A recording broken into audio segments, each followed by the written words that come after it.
All right. Hopefully, yeah, this should work. There we go. Need that. Do want to tweet out that I'm live, of course. What's up, everyone?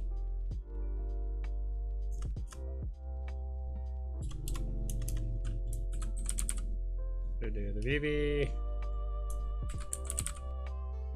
fam, Veve community, Veve collectibles, Veve Halloween. All that stuff. And then, is there any hashtags for the, like, DC Superman comic or anything like that? Like DC Palm or whatever? Because I do want to cover a few different things today, just, you know, just for fun. Because if you guys haven't noticed, I'm actually, you know, like in a few different projects right now. So I got, you know, this going on, bat cows, as well as just, you know, my little collection going on here on Palm. I did land a Superman common on drop, so that's exciting. So this is basically what my Palm, whatever, like, setting looks like. Do have some of these. These are dropping really hard right now. Let's see if I still have it saved. I don't. I think it's kind of faster to do it this way. View listings. Dude, these have dropped really hard. These are down to like 109 right now, which is kind of crazy. But I do have one. I actually got two. I sold both of them. One probably too early, one at damn near the top. And I still have some money left over because I do think there's going to be other drops. Like, I mean, obviously there's this one, but I do think there's going to be other drops as well. And of course, we got ecomi wiki, of course, pulled up. So we're also, you know, we got everything pulled up. So today, let's go. Let's see. Please tell me. Okay, I need to redo chat really quick. One sec. So I got to do this. Cloudbot alerts. Where is chat overlay? There it is. Let's try this. Cool. That should do it. Let's try it now. Come on. There it goes. All right. I need to fix that too. I think that's good enough. You have a link. Won't let me. There we go. So I'm still messing with my settings. It's been a while since I've streamed, and plus, like, I'm literally moving tomorrow. So I'm kind of just throwing some stuff together. I wanted to do kind of one last stream at my old place before I move. Missed you, man. Yeah, missed you guys too. VeVeDel? VeVeDel? Got the stream on while I'm making a NFT. Really? Oh, nice. You're making an NFT. Yeah, DC sucks. JK, I skipped the DC. They have too many fake accounts and a bit of bots, so I skipped the drop. Congrats, Vive. Yeah, dude, honestly, I talked about it on my Collectibles stream very briefly. All I did, dude, was just keep refreshing. I know a lot of people were saying, like, well, don't refresh because it'll kick you out. But I'm like, well, if it kicks you out, it's probably because it thinks you're logged out. So it's like, I just kept on clicking refresh, and every time it kicked me out, I logged back in. And my theory is, I do think, like, when you exit the queue, you're logged in for 30 minutes. Because every time I got kicked off the website, it was in 30-minute increments. So I joined the queue literally right at like 8:01, like right when they put it up on Discord. I joined the queue. I was waiting. And some people were saying, hey, when I refresh, I get kicked out. I'm like, okay, I won't refresh. And I was like, you know, I'll just try it. Worst case scenario is, like, it puts me back in the queue and hopefully I'll be in, like, it's still like 45 minutes away. So I refreshed and it seemed to work fine. I kept on refreshing. And then right when it hit 8:31, it kicked me out. And I was like, oh my God. And I joined back into the queue and it said it said like there's 35 minutes left. I'm like, oh my God, if I miss this drop because I got kicked out of the queue, this is going to be ridiculous. But of course the timer went faster and faster. So I actually ended up getting in probably like 15 minutes before the drop. And I was freaking out. I was clicking this DC button. I was just going back and forth. I was clicking DC. I was clicking the Explore Collect. I couldn't find it anywhere. And I'm like, do I have to just like hard refresh it? If I do, that'd be really annoying. So of course I did have to refresh it. And also each time you log in, because of your, after the queue, you have to like go here to like account details and like re-log in. It's so weird. Like Palm NFT has this thing where it'll say you're logged in, but you're not. So I bet you if I click like right here, or if I like click somewhere, it'll say like I'm logged out. I don't know. Kind of don't want to show my collections. I don't want to dox myself on accident. Let's go here. I'm trying to remember like what account detail says. Okay, no, it doesn't say anything. Like, okay, cool. Just don't know why the DC logo is all messed up. So I heard that the community thing dropped. So what's up with the community? What's up with that? Did I post my tweet, by the way? I don't even know if I did. Give me a sec, guys. Pretty sure I posted it. Yeah, whatever. There it is. Whatever. There's a community update on Veve. Let's see. We'll check that out really quick. I'm also going to be drinking, by the way, so you guys can enjoy that as well. Veve Collectibles. Oh, Jesus. All right, we'll take a look at it. I was hoping to not spend like over an hour of my stream looking at a community update, because honestly, like, don't get me wrong, I like these community updates, but it is like 45 minutes of fluff, it seems like, and there's like 15 minutes of like golden nugget information, so you just have to like sift through it. I don't know, do you guys want to check out the community update, or do you guys want to just like look at random stuff in the market? Because when did this come out? 27 minutes ago? Okay, so like there's people like literally still watching it, so all right, we'll check it out. For some reason I thought this community update was like hours ago. Also got to meet the music. We're gonna play on 1.25. Might be too fast for some of you guys, but we'll play this. Also we'll clear that. Hello, everybody, and thank you for joining us once again. Welcome to our latest community update video. As you know, we do these on a fairly regular basis to make sure everybody stays in the loop on all things Veve and ecomi. And everything said here is just for community update purposes and not financial advice. That said, I'm Alex, and I'm joined today by co-founder and COO Dan Crothers. Hello, Dan. Hello, Alex. Well, you could work in radio with that voice. I actually, that's in past life. I was in radio. Oh, there you go. I kind of turn it on and turn it off here. But obviously, we have David Yu here, co-founder and CEO. How are you, Mr. David Yu? Oh, doing well today, thanks. Very nice, very nice. All right, action-packed episode today, guys. Let's hope so. First off, really excited. We're weeks away here from DeCon, and we're in the midst of spooky season. We got a lot of drops this week, a lot of spooky flavored drops from Marvel Zombies. We got the Disney villains. We had some of the DeCon stuff, skull and creepy themed, good stuff, and more to come. How excited about how excited are you, David, about your son dropping on the platform, Mr. Little Chucky Yu? He just wanted to come and play. He wants to play. So I'm so excited that we've been working on that. Did any of you guys go for the Chucky drop? And you know, there's an airdrop on or that buy one in the secondary or do anything like that? Yeah. Do you guys do anything like that? A poster, if you get the 2 rarities or the 2 collectibles, you get the poster airdropped after the snapshot. So all the details are on the blog, so make sure to check that out. It's a very cool poster. I can see some of the vault builders doing something interesting with that. Very blown up. But yeah, let's go ahead and get into this thing. First off, we always like to start with some development priorities and updates. Dan, why don't you talk us through some of the team scaling we've been doing? Yeah, I think I mentioned previously, the team at Veve is always growing to, keep up with the demand. And we've had a couple of very, very talented people join the team recently. One guy by the name of Mitch, who has come on as our product director. He has, 15 years experience in product management and product development. And his job really is to head up the the actual build of the features, getting Can them you guys hear planned it all into right? our various sort I'm of gonna turn up a development little bit. cycles. And, you know, one of the great things about having Mitch come on board is, I mean, he's so ordered, and, you know, I think he's got, you know, the development cycles planned out, you know, right until Q1 next year. So the, you know, the real positive upshot of this is that, you know, as our dev teams get more organized, we're able to, you know, meet timelines, and heaven forbid, even maybe give timelines for specific features to come out. All right, I'm gonna skip ahead of this. No offense, like across Veve and the chain.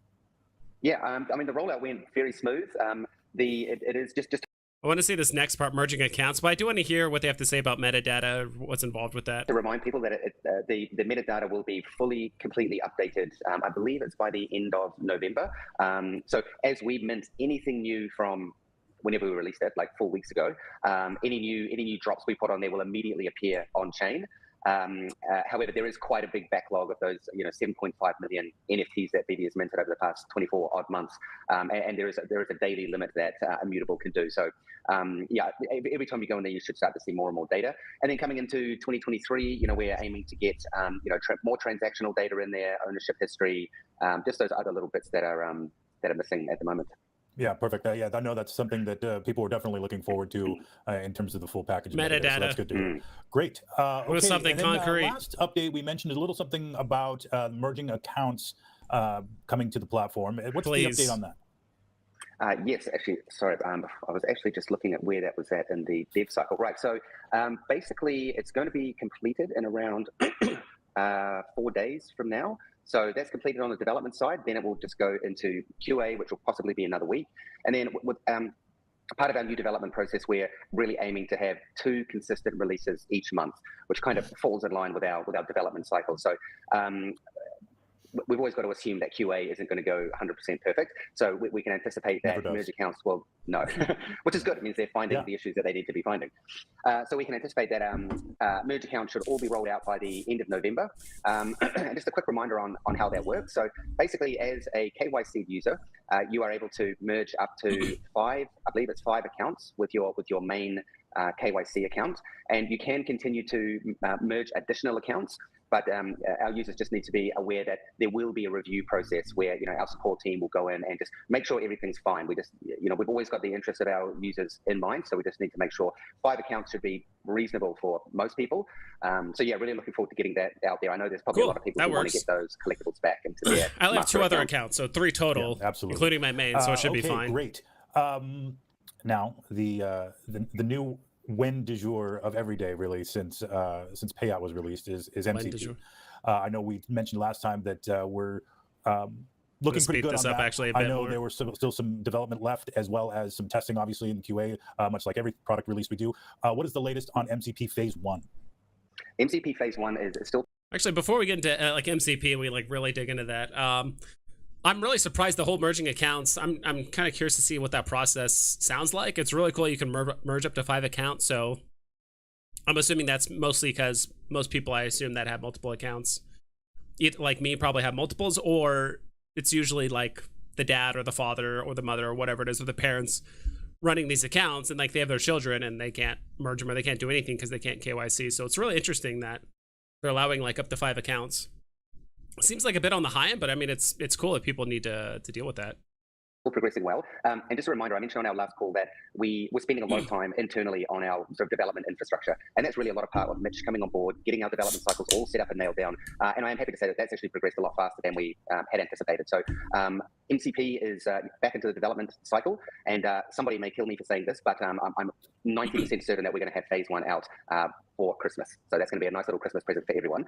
The thing that I do want to mention about MCP is that just remember that all of the back end is set up for MCP right now. So what that means is that whatever you're doing in the app now, your MCP points are being recorded. Everything you're doing, the sets you own, all of that stuff is already there.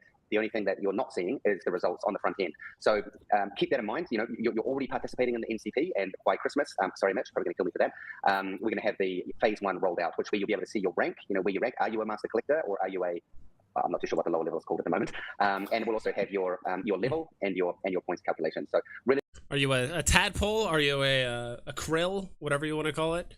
Yeah, it's cool. I think MCP is going to be awesome. I don't think it's going to like completely flip the market on its head. It's going to cause a bull run. Things run 20-30%. I don't think that's going to happen. People might be more inclined to complete some sets like here and there. maybe grab a couple extra like rare comics, whatever it is. If MCP, when it comes out, they're probably going to come out with the final article of like, this is what it finally looks like for the foreseeable future. I don't know if they're going to keep with the MCP guidelines or the point system that they had back in December of last year. I mean, that system is approaching 11 months old. So I'm not sure if they kind of changed their mind or just the way that the platform or the community is kind of like evolved since they've last done it. So I'm kind of curious to see if they change it. And if you notice too that he said that he doesn't mention anything about activity. Hey, just remember that all of the back end is set up for MCP right now. So what that means is that whatever you're doing in the app now, your MCP points are being recorded. Everything you're doing, the sets you own, all of that stuff is already there. So he didn't say anything, and this is kind of what I heard from Alex before, but then again, I mean, a lot of things have changed since Alex has probably said anything on Twitter and stuff, which is, he didn't say anything about like liking posts, commenting on the feed, all that stuff, like all those like little daily points that you get. He didn't say that explicitly. He just said sets you collect, everything you're doing, blah, blah, blah. It's always sets, things you collect. They never explicitly mention like, hey, liking posts, all that stuff, all the little daily stuff, which I think gives you like 20 points a day or whatever the maximum is. They don't mention that explicitly. So I still don't think we're actually getting points for those like per day. We're like, it's so much easier to track sets rather than like every like, comment, and active thing that you're like doing on the app. So straight into phase 2, which is the waitlist drop lottery type system as per the article we put out. I go back and look. And it will also have your level and your points calculation. So really looking forward to getting that phase out. And then following straight on from that, we'll get straight into phase 2, which is the waitlist drop lottery type system as per the article we put out. Gosh, I hate even to think how long ago it was. I probably should let's not remind everybody. Well, that's great. That sounds amazing. Please bless us, Mitch, with the. By the way, I haven't really looked at all the stuff behind David Yu, that Wolverine. Like, if we don't have Wolverine, and which is why I kind of put it up as a meme here. Wolverine FA fun. We still don't have Wolverine, and we're seeing that. That's not like the Wolverine FA comic back there, but I don't know. He's teasing quite a few things. I think that's a Pokemon card still back there. I don't know. We'll have to see. Great Christmas present and not a lump of coal this Christmas. There we go. Okay, MCP in phase 1 for Christmas. All right, search. How about that search bar? Yeah, boy, that super annoying search bar, right? That's ultimately pretty useless right now. That is also going right into the development cycle, which is starting next week. So also anticipating that the first version of search will be rolled out by the end of the year as well. And that's going to include things like comics, artworks, collectibles. I can't quite remember if in phase 1 whether it gives you any more granular ability, like to be able to search for addition. But I should be able to confirm that on the next AMA. But at least it'll be far more wider reaching, much easier to see all the results. We'll include comics. Obviously we want users to be able to find the content that they want. So looking forward to getting that one rolling. Perfect. Okay, let's see. Another thing that we get asked about quite frequently, obviously, is the other CP, the other program, OUP, which is OMI Utility Program. And obviously that is a little more on the ecomi side, but we like to update here in these updates where we can on the ecomi side. Tell us what the latest on OMI Utility Program is. Well, great news on that side. We have actually finalized the OUP, so it's basically done and dusted, and in terms of all of the, what we're going to be rolling out in terms of utility, and then Reese will be promoting that or publishing our documentation portal out to the community in, I think it was around the end of the first week of November. Of course, he froze right when he said that, which is hilarious. That is hilarious. Should we leave it like that? Yeah, I know, right? So let's just we got rug pulled. There is no OUP. There is no ecomi. We should see the OUP. Oh, 2022. 2022. Yeah. Oh wow, which is like literally like a week and a half. Yeah, it did get finally signed off about an hour ago. It's that fresh. Excellent, Dave. How are you feeling about it? Pretty good. I mean, obviously what we want is our fans' feedback as well. I mean, it's not going to be 100% concrete. That's it. It's dry. Reese is going to announce it. He will explain. The article that was just almost been, all fully ready to be published. Great. Yeah, and Reese will be jumping on the AMA bandwagon at that point, and I believe he's going to do quite a few videos just talking through each of the utility, the staking, how it's all going to work. And then, as Dave mentioned, we always find it very valuable to get feedback from the community. Really, really excited to get that out.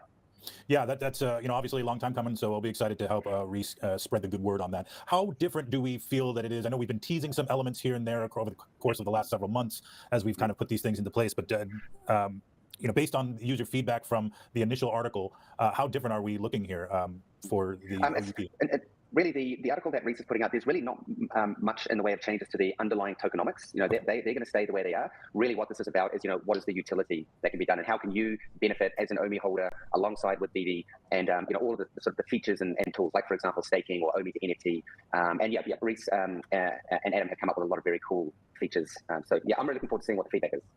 Yeah, same here. Excellent. All right. Shout out Reese and Adam. All right, let's move. So something I have to admit, I still don't own any OMI. I was going to buy some, gosh, like 6-7 months ago, but I'm glad I didn't, because that was like, the all-time high, not the all-time high, but yeah, pretty darn close to the all-time high of like OMI. I'm kind of glad I didn't go in, mostly just because I was just lazy, to be quite honest. I had, friends and other people kind of tell me, oh, you should buy OMI while you can. It's going up to, 0.007 or whatever it is.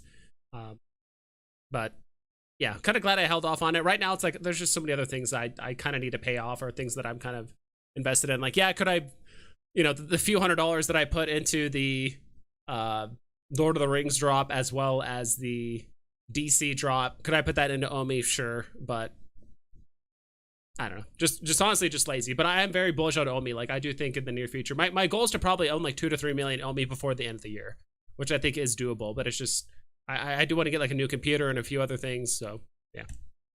We did talk a little bit, I think maybe 1 to 2 updates ago, about crypto pay-in. That was a very exciting update that we were working on. What's the latest on that, and can we expect to see something else of that caliber in our Christmas stocking? Well, actually, in your November stocking is more likely you're going to see crypto pay-in. So just with the rollout of crypto pay-in, so it's going to be released in November, and then we're going to select portions of the user base to use it initially, and then as that all works well, and we feel everything's comfortable with it, the whales. We'll then roll it out to the wider community by the end of November. So yeah, I mean, it's just great. Another way to get some liquidity into the platform. Some people might want to pay with fiat, some people might want to pay with crypto. So you'll be able to use crypto to top up your wallet with gems. Now there are some restrictions around how much you can put in, etc. And all of that we'll basically outline in an article, which will be coming out in November. So yeah, very excited to get that out as well. In fact, there's a lot of stuff coming out. This is not the normal AMA for me. This is a big November for us. Like, I'm looking down here, and there's a lot of little tabs about all kinds of stuff, which is nice. I'm just kind of curious. I don't know. People were saying like, oh, when they do crypto in, first of all, it depends on what kind of crypto they allow in, and two, let's say they do allow Ethereum and some of the other like bigger cryptocurrencies. Like, are people really going to cash in while Ethereum's like literally at an all-time low? Like, what's Ethereum at right now? I haven't even checked. Yeah, 1,500. So 1,563, which is, half as much as it was. That's literally the third of the amount that it was, 10, 11 months ago, a year ago. So it's like, are people really going to cash in while their ETH is worth a third as much as it was? Maybe. I mean, Veve NFTs have gone down 90% from their all-time highs, but then again, there's a lot of factors that were involved with that. So I'm kind of curious to see if, even though crypto's really low, are NFTs just that much lower that it's still worth cashing in now? Kind of crypto So looking forward to that. Just on that note, we talked about crypto pay-in, but what about crypto payout? I know we had paused that due to some technical issues. Where are we at with crypto payout? Yes, that is also coming along well. I don't have a specific release date for that right now. There are a few other tool sets that we are building into the back end of our system to just make sure that it's as safe as possible tool, for us to use. So by the next update, next AMA, I will have an update on when that is coming out. But it's not going to be too far away. I imagine within the next sort of few months or so. Okay. Hopefully sooner, but I'll be able to confirm that next time. Great. Okay. All right. Queues and waitlists in the news as of late. Where are we with ours? So our waitlist is pretty much good to go. So we're going to backpedal to all the way when we started this whole waitlist thing, and we do have the test drop that we're going to do with users, which is going to be blind box with 2 Vs and 2 Es, 1 white, 1 blue, and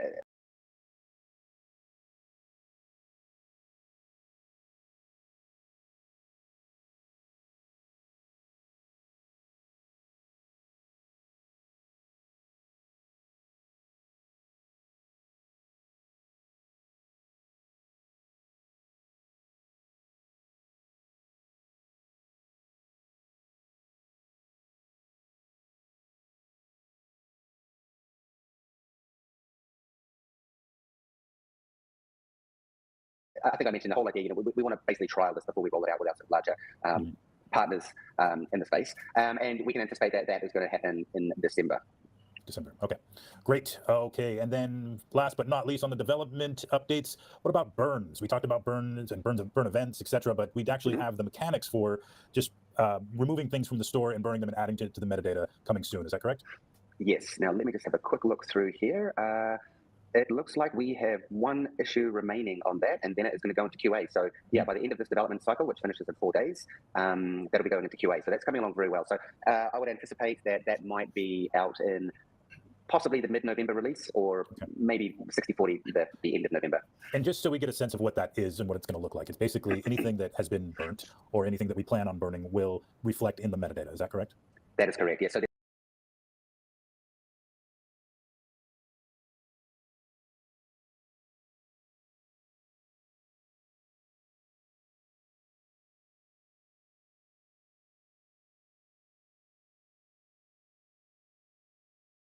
there's additional fields that will now show up in the app when you view a collectible, which will be the original circulating supply, how many were burnt, and then the remaining supply. And the good thing about this burn mechanism is that obviously our first port of call is we're going to use this for burning any collectibles that have not sold out or have been in the store for a while.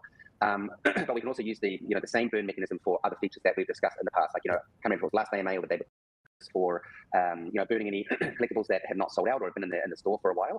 But we can also use the same burn mechanism for other features that we've discussed in the past, like coming from last AMA or the one before, where David mentioned we might have burn events where you can burn 500 of whatever to get one of something. So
great to just have this sort of underlying burn infrastructure in place.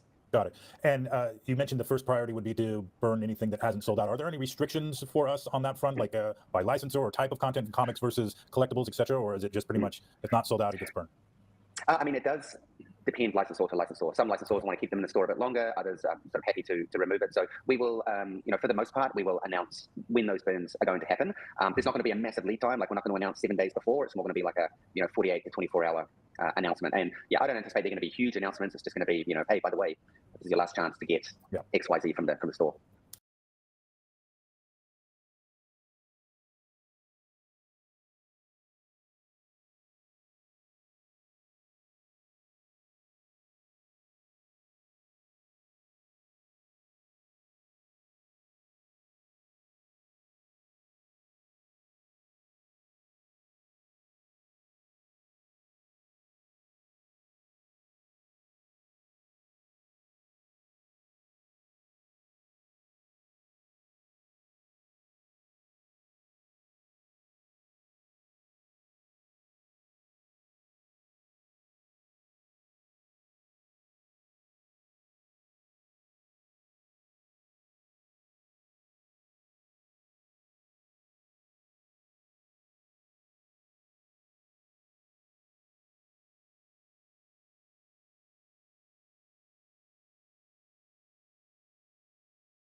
Cool. All right. Yep. Okay. Well, thank you very much for that, Dan. Just kind of touching on the similar development and update tip here. I just realized I was muted that whole time. Long story short, the socials about some have notifications on for Veve for their app store. Now, obviously, people were assuming that this was going to adversely affect Veve. Can you just briefly talk about what those updates mean for us, if anything? Yeah, so we anticipated this was coming because Apple never had specified anything about NFTs within the. Actually, let's go back. Just kind of touching on the similar development and update tip here. There was some conversation this week on the socials about some terms updates that Apple made for their app store. Now, obviously, people were assuming that this was going to adversely affect Veve. Can you just briefly talk about what those updates mean for us, if anything? Yeah, so we anticipated this was coming because Apple never had specified anything about NFTs within their user agreements or terms of use, developer code of conduct up till now. And obviously, there's been more and more NFT apps coming out on the App Store. And for the past 2 to 3 months, we've been working very closely with Apple on. Hold on, dude. I'm so sorry, guys. I do not know why my chat was not refreshing. They were sort of looking at it with a bit of a spotlight. So we sort of anticipated this was coming out. But from as far as we're concerned, our perspective, I mean, there's no change at all. I mean, except for the fact that I've now got it in there. So Veve's not going anywhere. These terms. Dude, guys, I apologize. My chat has not updated at all since I've updated the stream. I don't know what happened, but my chat was not updating. Like, I did not... The last message I saw was this. It'll show. Hello? I have to refresh it now? Are you kidding me?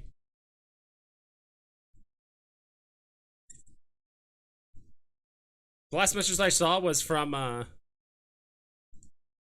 Daniel Marquez, like 30 minutes ago. So all this stuff, where's Superman at? All this stuff, what up, vibes? Dude, I'm so sorry, guys. I didn't see this literally till now. Sub-Zero. Because I was looking at chat, I'm like, dude, like, no one's talking. Like, not that I care if people talk or not. I could just talk to myself all day. But, like, all this stuff, I did not see it till literally right now. I snapped a 1990 comment. Hell yeah, dude. I'm just gonna catch up with chat and we'll get started. No, I did not go for Chucky. I've got every Zombies comic, at least 8 of each. Hell yeah. Hey, dude, nice to see you back. Comment is good. Got a sub 400 rare today for 12 bucks. I'm pretty happy. Hell yeah, dude. A rare for 12 bucks. Let's go. It's about damn time. Is Omi skyrocketing right now? The article will come out, maybe pump a little more, then slowly plummet. Yeah, that's kind of what I figured. It's gonna have a temporary pump, but at the end of the day, crypto is still in the shitter. Like, everything is still down. So it's like, it's gonna have a temporary pump, but go up. Can't hear. Yeah, dude, I realized that. Sorry. You've been 10 minutes now. Yeah, dude, I'm sorry. All right. I'm caught up with chat. I have no idea why chat was not updating on my screen. I was like, dude, like, no one's talked for 30 minutes, but whatever. So, all right, we're gonna continue. Don't affect us negatively in any way. I apologize, guys. Apple kind of moving with the times. Yeah, and I think if anything that did affect us, and it probably wasn't even specific to this update, but noticing that like promo codes, for instance, are redeemable on web only, right? And so that's kind of an Apple change. But that's exactly. So that's part of our. Yeah, exactly. Yeah, it's part of our review process with them. That was one of the things they called out. They've got their own reasons as to why they don't want that in the app or an iOS app. So yeah, I mean, obviously we have to comply and whatever they say. So now it's move to the web platform only. And there was some speculation on what it may mean for our AR capabilities. And there was markers, non-marker, markerless, whatever. That doesn't affect us at all because that's not what we're doing with our AR functionality. I think, in fact, my Collectibles did a good little breakdown on that. So if you guys want to go, Daniel. See, I'm up to date with chat now. These terms don't affect any current functionality within the app, so we're good to go on that. So don't fret, my pet. Well, definitely next year. I'm thinking the same thing, Sub-Zero. So you guys had a nice little dress-up party last night. What was that about? Like I said, I might get like 1 to 2 million like before the end of the year, just to kind of get my feet wet. Maybe not even that much. Like maybe 500K to $1 million. Because I do believe there's going to be a temporary pump because of like OUP, but I do think I could potentially get it cheaper.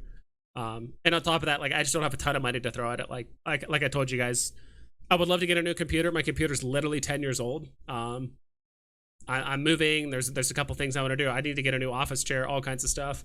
If they do come out with FA Wolverine, like I'm going to be going hard into FA Wolverine, whether it's the comic and or the collectible. So a lot of stuff I'm excited about, but like I feel like I just have time with Omi. Like I just don't feel like it's going anywhere soon, to be quite honest. At least like in a massive capacity. Yeah. Iseki speak. What's up, Dave, dude? you wanna talk about it? Tell us about the New Zealand International Business Awards 2022. Yeah. Well, to start with, it was an amazing evening. We were very honored, very unexpected to take away a special category prize they created for Veve. Oh, wow. Yeah, it was a special category. I think the award's been going on for like 56 years. So it's a New Zealand International Business Award run coincide with New Zealand Trade Enterprise. So we want to thank them for giving us such a special prize in the evening. We managed to have a table of 10 of our New Zealand team and some of our shareholders, advisors to the company. They joined us to celebrate. And I think Dan took the prize on behalf of the company and the fans. So we're going to play a clip of the award evening here. Oh, we got your acceptance speech. All right, let's roll it.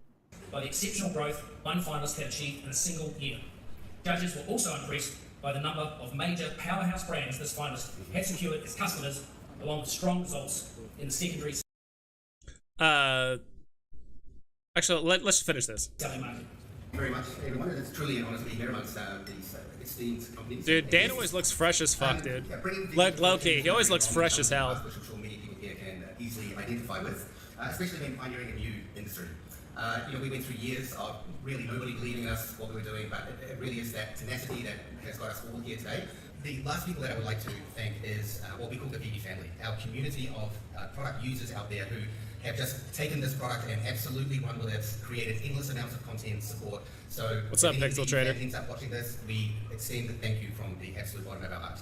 Thank you, everyone.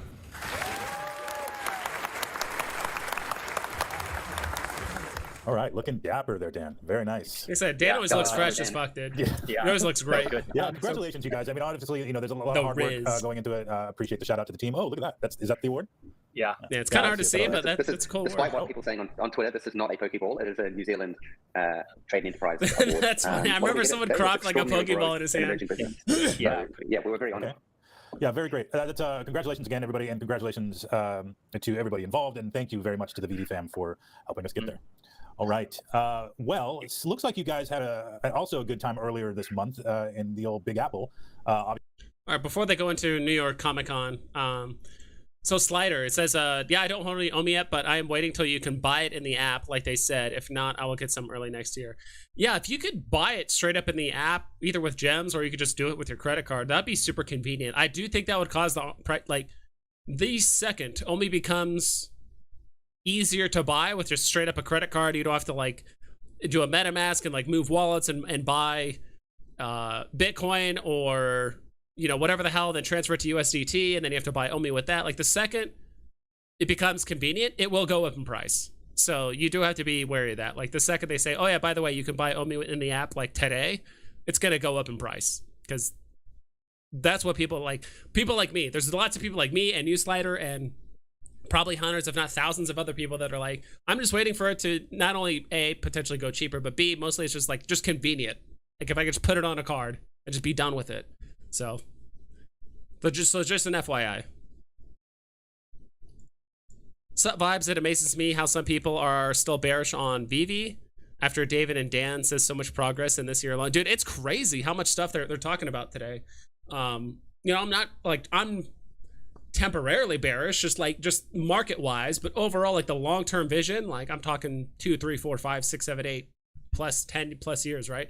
Extremely bullish on it. But it's just right now, it's we just need to weather the bear market, be wise with your money, accumulate money, work extra hours. I mean, that's what I'm planning to do with my new job. It's work a bunch of extra hours. My job does involve a lot of stuff with tax seasons and stuff, so I'm planning on working a lot of overtime there, get some money, try and get some FA Wolverines, stack some OMI, all that stuff. But all that stuff's probably not going to come to fruition until early or between early and mid next year ish. I have about 500k OMI in the ecomi wallet, just chilling until then. Yeah, dude, that's a pretty decent amount. I think just staking any OMI will at least be some benefit, whatever that minimum is, whether it's 50,000 OMI or 500k, $500,000 or whatever it is. Because I think the max, they said, the maximum staking tier is $50,000 worth of OMI. So is it going to be based on OMI? Is it going to be based on the dollar amount of OMI? I have no idea, but we'll go ahead and move on. Obviously couldn't be there. Had better things to do. We missed you there, Alex. I could tell. All those shots said you really missed me. But Yeah, it sounded like everything went great. We had some special visitors by the booth. We had a lot of VV fam out. Just give us a quick recap of New York Comic Con. Yeah, New York Comic Con. So to start with, I kind of cheated. I got my 30th cosplay badge. So officially, I have done 30 cosplay. I dress as you on the New York. So, You dress as me? Yeah, I dress as me. Wait, did you get used? Did you yourself? Yeah, I got you. If anybody had any doubts as to the level that David Yu's ego has reached, he's now dressing up as himself as cosplay. Yeah, I want to thank all the fans that flew in. I mean, we had people all over Europe, France, and lots of gifts. And we promised a lot of them that we will showcase what we got given and to thank everyone. Yeah, so enjoying myself tonight. By the way, the artist alley is mentioned is one of the best, in any of the cons. So if you love art, the artists are always there. And this is quite different, obviously, New York and what's going to happen in DeCon. You got one end extreme to the other extreme, from very superhero fantasy to very pop art style at DeCon, DesignerCon. Lots of great talent. And on top of that, we had so many of the comic writers and artists from Marvel join us in New York. It was amazing. We had Peach Momoko, one of my favorite, most talented Japanese artists that came. I'll have to look into that. Peach Momoko, never heard of her, but dude, David Yu was talking about her a ton on Randy's stream. Out on Randy's 69-hour stream. People were like, oh, you were on like half the time. I wasn't. I was just on really late at night when most of the, US people are online, right? Or like watching the stream.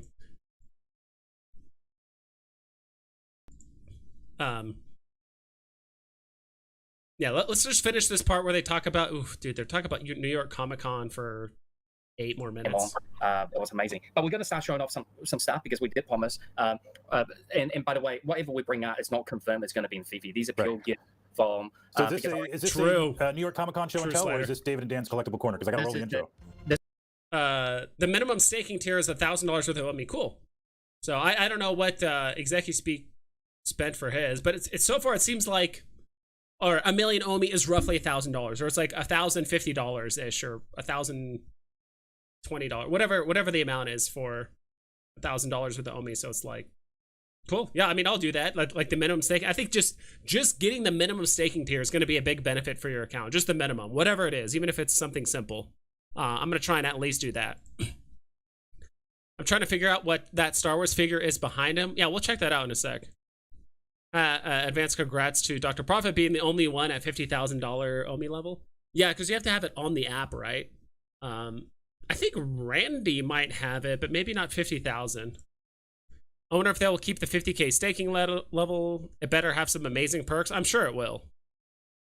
She did Marvel 1 of 1 a few weeks ago. So yeah, that's what it was. Yeah, what's that Star Wars You said Star Wars collectible? But that Star Wars figure is behind him. Star Wars figure. Like the gray thing? Here? Or the Funko Pop? I don't see it. I don't see anything like Star Wars. I don't know. Talented Japanese artists that came on. It was amazing. But we're going to start showing off some stuff because we did promise. And by the way, whatever we bring out is not confirmed it's going to be in Fifi. These are pure gifts. So is this all confirmed? Show and tell, or is this David and Dan's Collectible Corner? Because I got to roll the intro. This is the New York Comic Con show and tell. Okay, there we go.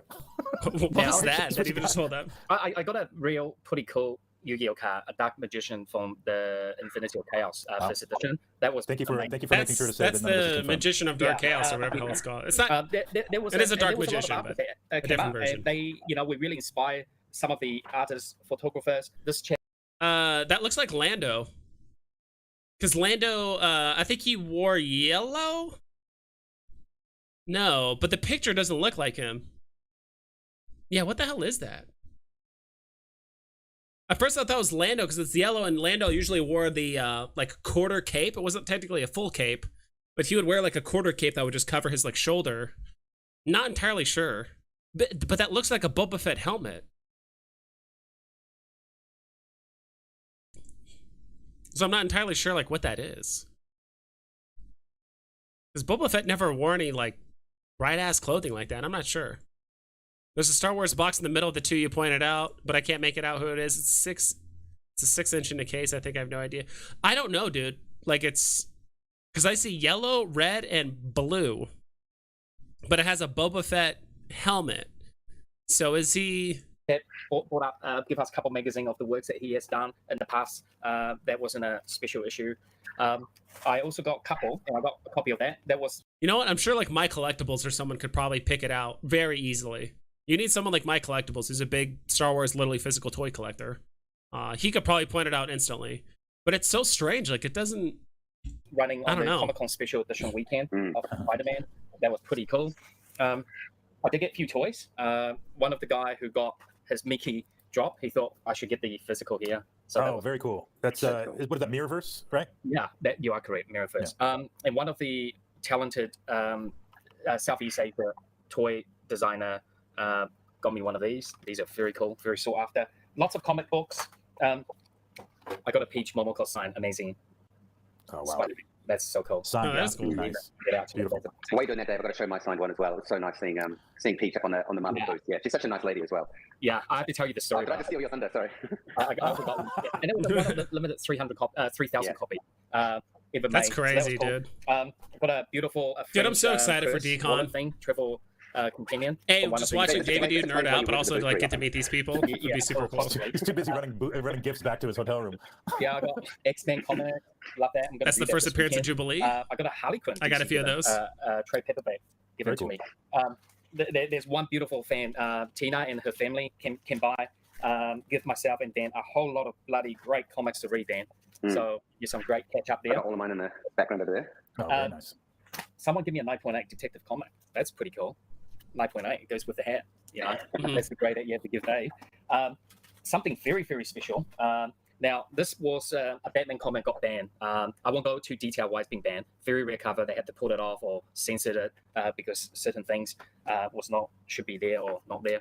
And everyone know I love Jim Lee. So and I didn't see Jim Lee this time, but one of the things went to one of the event that he was doing a talk with some project they're working on in a sign. So I got that. That's amazing. So cool. So I'm going to be that. One of my favorite character, Batman.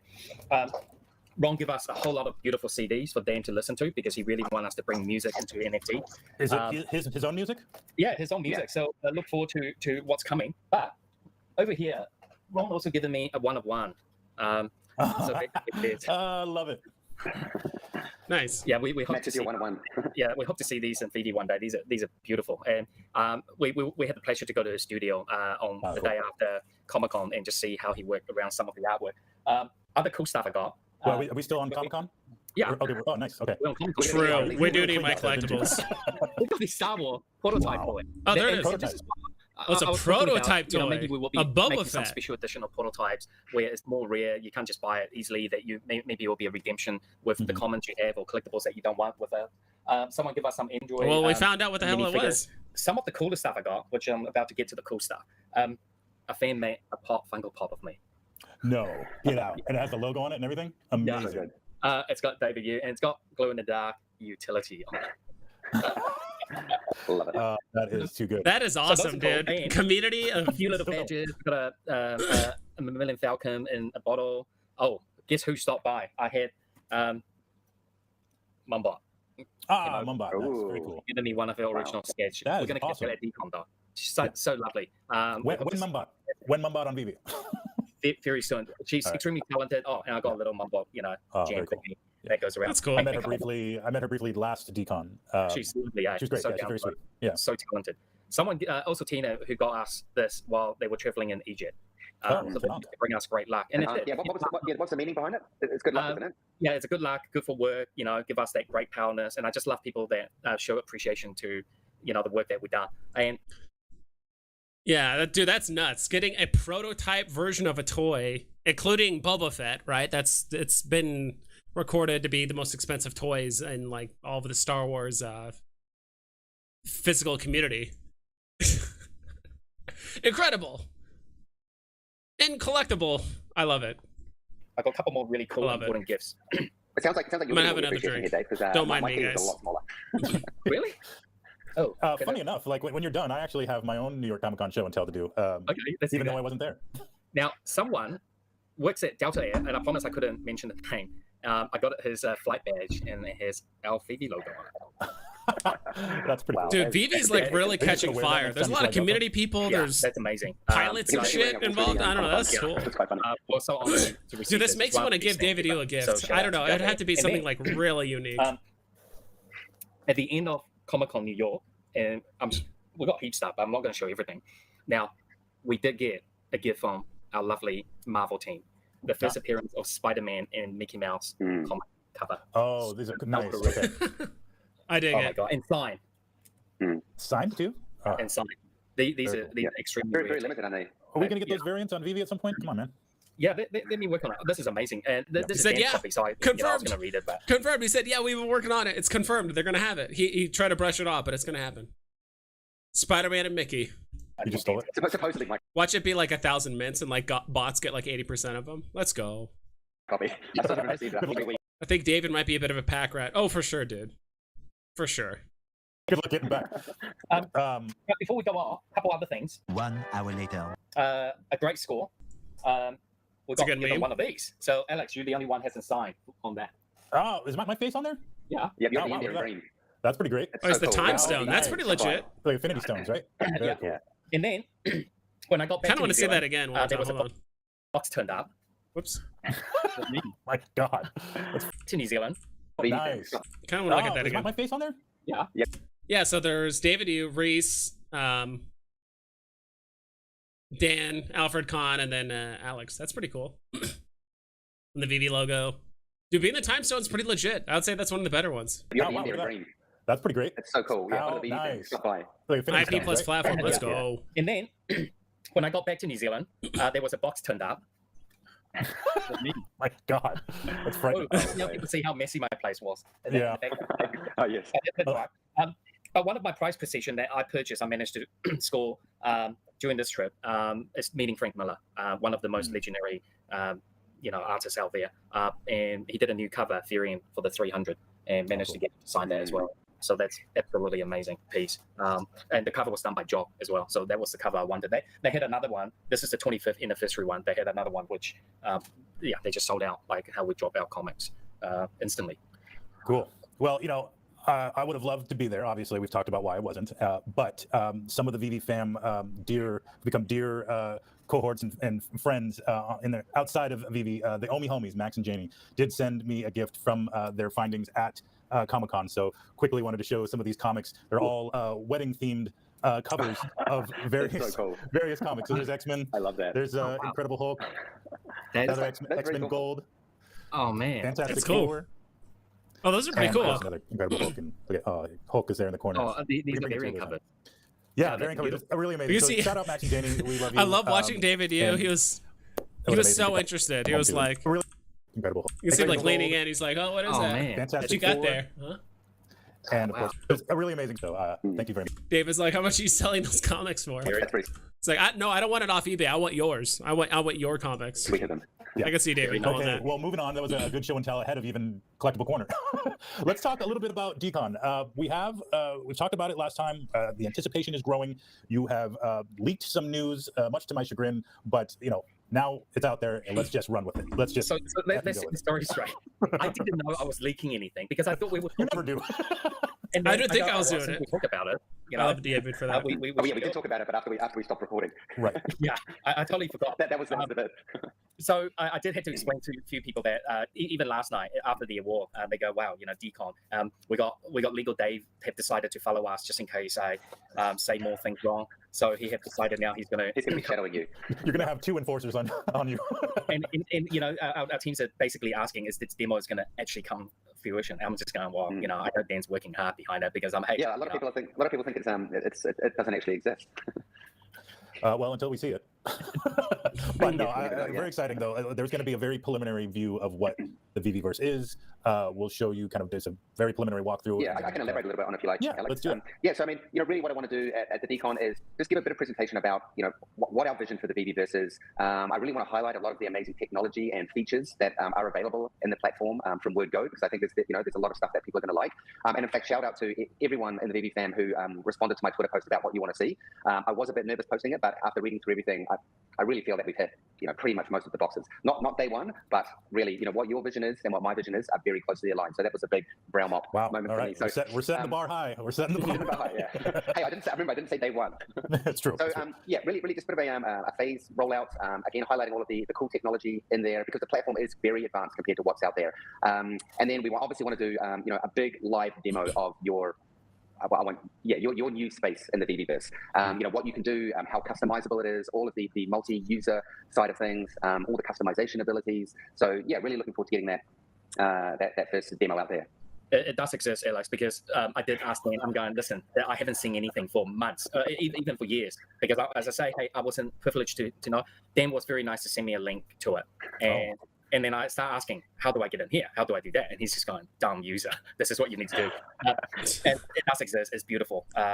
The speed was amazing. So yeah. So David is a normie. He doesn't know how to use a lot of the stuff. Yeah, and also I think just to really and we'll go into a bit more of this about during the demo. But for us, the VeVeVerse is really like I think David actually put it very very nicely, which is that it's really the afterlife of collectibles. You've got your collectibles in VeVe. Yes, you can do some rudimentary stuff in the showroom in VeVe now. You can buy, sell, all that stuff. But this is really what we feel is the next stage or the next evolution of what you can do with your collectibles. Inside this sort of metaverse. So yeah, really looking forward to finally getting that out there. Awesome. Yeah, I can't wait to see it myself. Dude, same. Hold on, we'll look at that in a sec. Will we be live streaming that for people at home? Working on that. Yeah, if we don't live stream it, because it's mainly a question of Dude, I'll live stream it. Hopefully, I think my phone can handle live streams through my phone. I've done it before. To make sure that we record a little segment, and maybe on our November AMA we'll showcase. Yeah, well, we're planning on sharing some on social, but we'll take a deeper dive into the November community. There's gonna be like 47 content creators there, so it's gonna be posting tweets, showing stuff on Instagram, putting up videos on on Twitter. There's gonna be live streams on YouTube. Like the whole DeCon event, there's gonna be someone streaming and or putting out content and pictures constantly. So it's funny. They're like, oh yeah, we'll do a video and post it in December. It's like everyone's gonna hear about it or see about the VeVeVerse before then. They're hyping up the VeVeVerse. I hope they deliver. I think they will, but you never know with them. I think it's just gonna be new ways to show off your collectibles. Like, don't expect multiplayer, don't expect anything crazy. It's just gonna be like, hey, here's some cool new mechanisms and ways that you can like interact with your collectibles.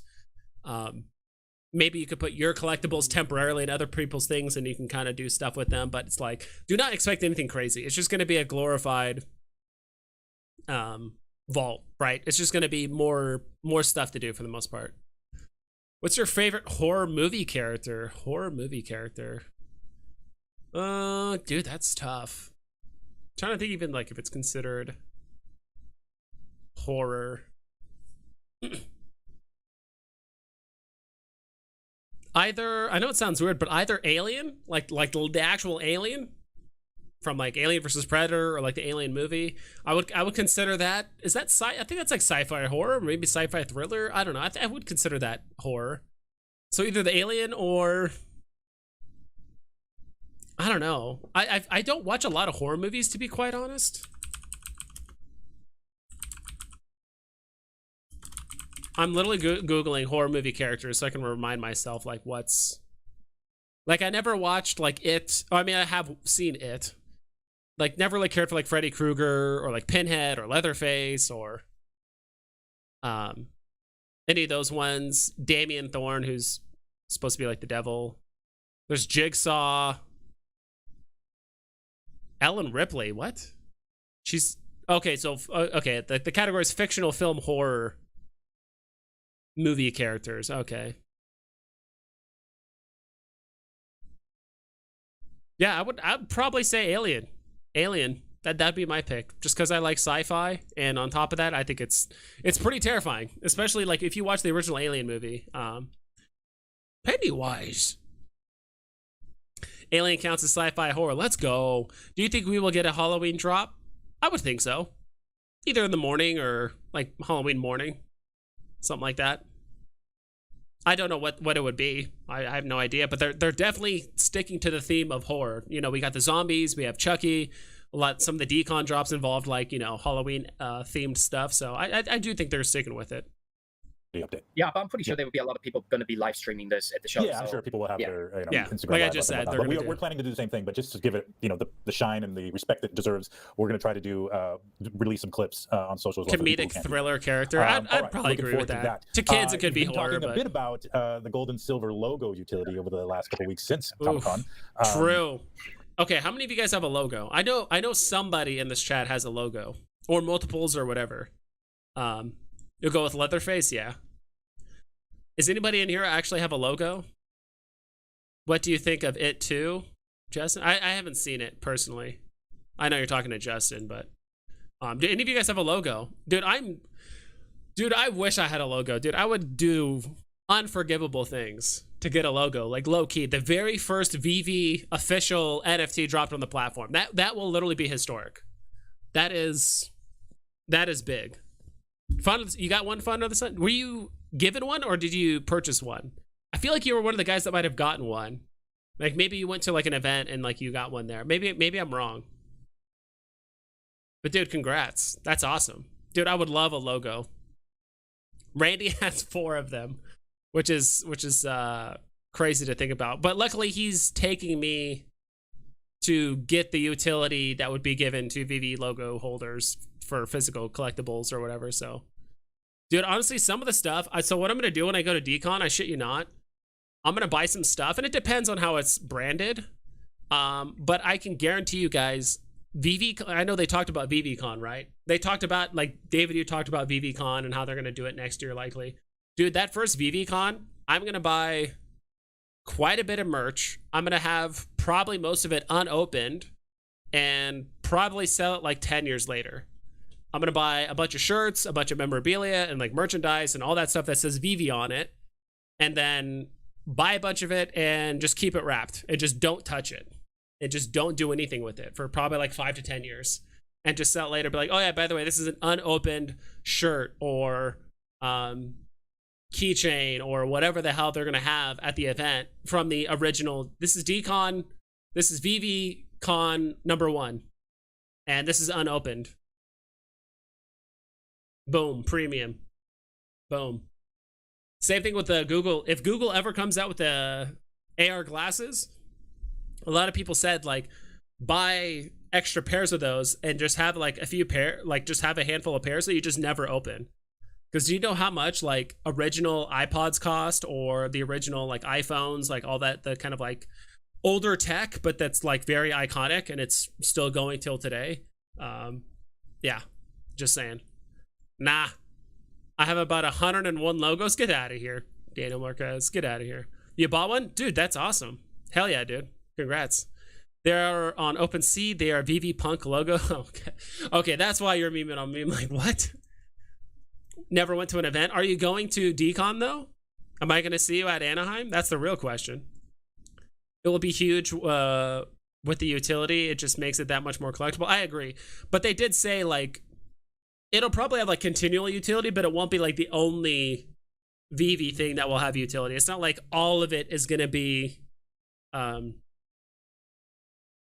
like, it's not like all the VV utility going forward. It's just going to be tied up in that one collectible. It's going to be spread, I think, amongst a few of the other VV logo stuff. It was mid. Okay, talking about the, what's it called? The It Too. Oh yeah. Hell yeah, dude. I'll see you there. Why don't you, for the record, talk about A, are there any more cards left? And B, what is this utility you keep referring to? Yeah, where's the cards at? Okay, so we really, number one, the beauty about the VV logo is that we have controls what we could do and what we want to try out and to show. I said this 6 months ago. They can do whatever they want. What some of the creation you could do. And it's right now, the logo, as you know, has been given out for free. So it's almost like a membership in a way. When you think about it, David, you and Dan, when they were handing out those cards at those conventions, they were literally handing out like $4,000 to $5,000 checks. Here you go. Hey, you want $5,000? Here you go. You want $4,000? Here you go. Whatever time you sold it in the market. Just like, because there was, I was this, I wouldn't say this close, but I was pretty close to going to Comic-Con in San Diego because it's probably like a 6-hour drive for me down to like Southern California. You guys already know I live in Arizona, so I almost went over there one weekend and I was like, should I go? And over the weekend, it's a bit of a drive and blah, blah. I'm like, probably not. But Like if you went over there and you got a card, dude, and you sold it and you cashed out, like they definitely paid for all of your travel expenses, like that card alone, right? When you think about it. So, and it's kind of surprising. I remember David said this. I think he said like, "Oh, we're kind of surprised how big this was." It's like, in my mind, I'm like, how do you not expect the very first Veve NFT with a card of the CEO with a NFT attached to it? Like, how do you not think that's going to explode in value or be like super, like just insane? Like, I just don't get it. Personally, in a perfect world, I'd rather get a Miles SR. Interesting. So you'd rather have a Miles SR than a Veve logo? Honestly, I'm very bullish. Like right now, if I could buy a Walt or a Veve logo, I'd probably get. I mean, of course, whatever's higher price, right? But if they were both equal price, I'd probably get a Veve logo. Look how much an Apple original Apple computer goes for. I think it's for around 40K. Can't remember, but it's a good amount. Yep, I agree. It was boring for me. Let's go. Where you have something to show through the verification that you own this.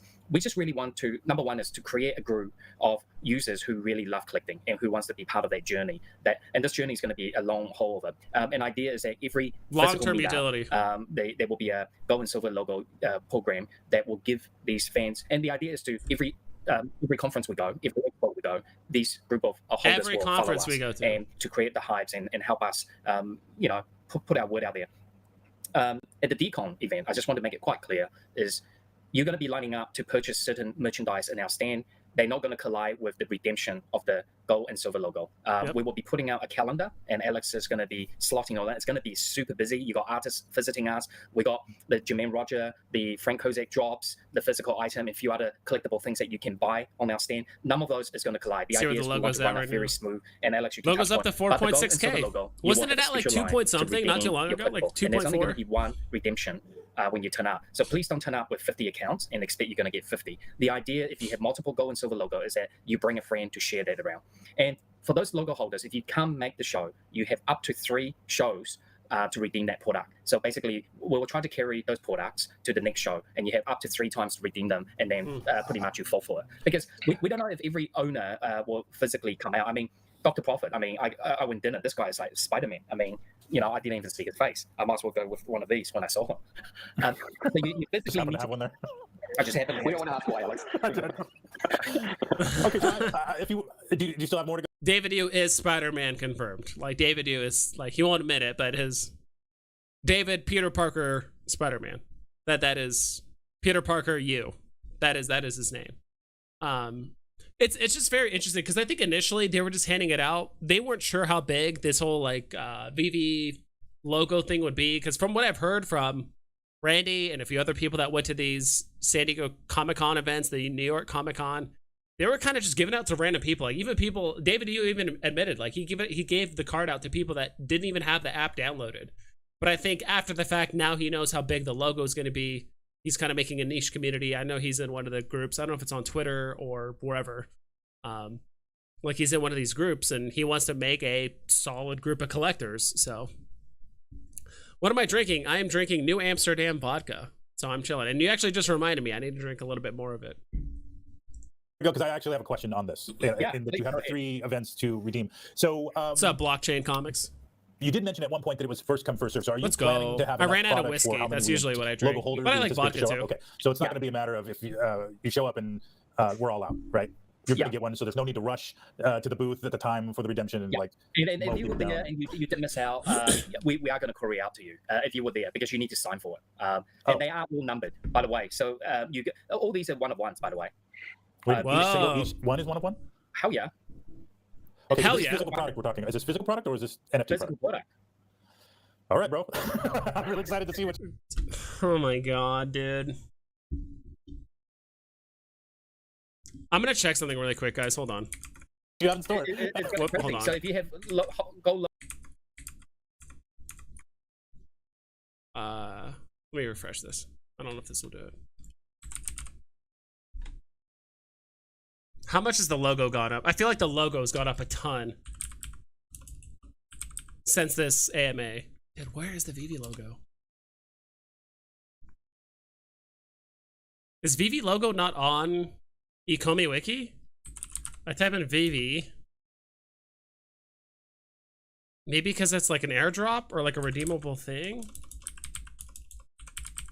You guys ever been able to find the Veve logo on here? Maybe if we organize everything by top gainers. I feel like the Veve logo's gone up quite a bit. Like I literally just checked on my phone. It was at like 4.6K.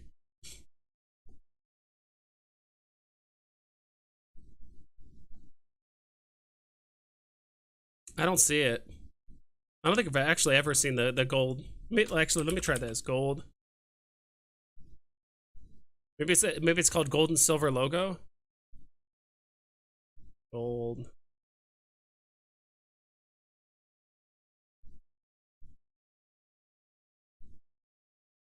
There's a lot of gold NFTs. I don't think it's on this list. Yeah, I typed logo and it doesn't show it. Let me go here. Yeah, because I tried logo. Yeah, I don't think the gold logo is on here. Oh, this person. I wonder if David and Dan will let Veve logo holders attend VeveCon for free as another form of utility. That would be cool. Speak of Comic-Con San Diego, tickets go on sale November 5th for next year. That's crazy to think about. Drinking it straight or mixed? The first like 2 or 3 drinks I had straight, but now I'm doing it mixed.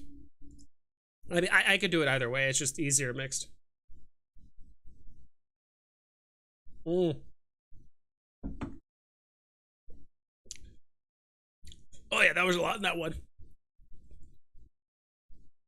I actually have not been drinking a lot lately. And I do need to get my tolerance up before DeCon. I feel like there's going to be a lot of drinking. They knew exactly what they were doing. They knew these logos were going for big. They are smart. Only room for me now. Me and vodka don't mix well. Scene was wild though. Bacardi lemon here. Let's go. I couldn't find it. Yeah, dude, I couldn't find it either. Or either. Yeah, that scene caught me off guard. The lowest was 3.2K today. That's a good one. Chug, chug, chug. Yeah, dude, that last one was rough.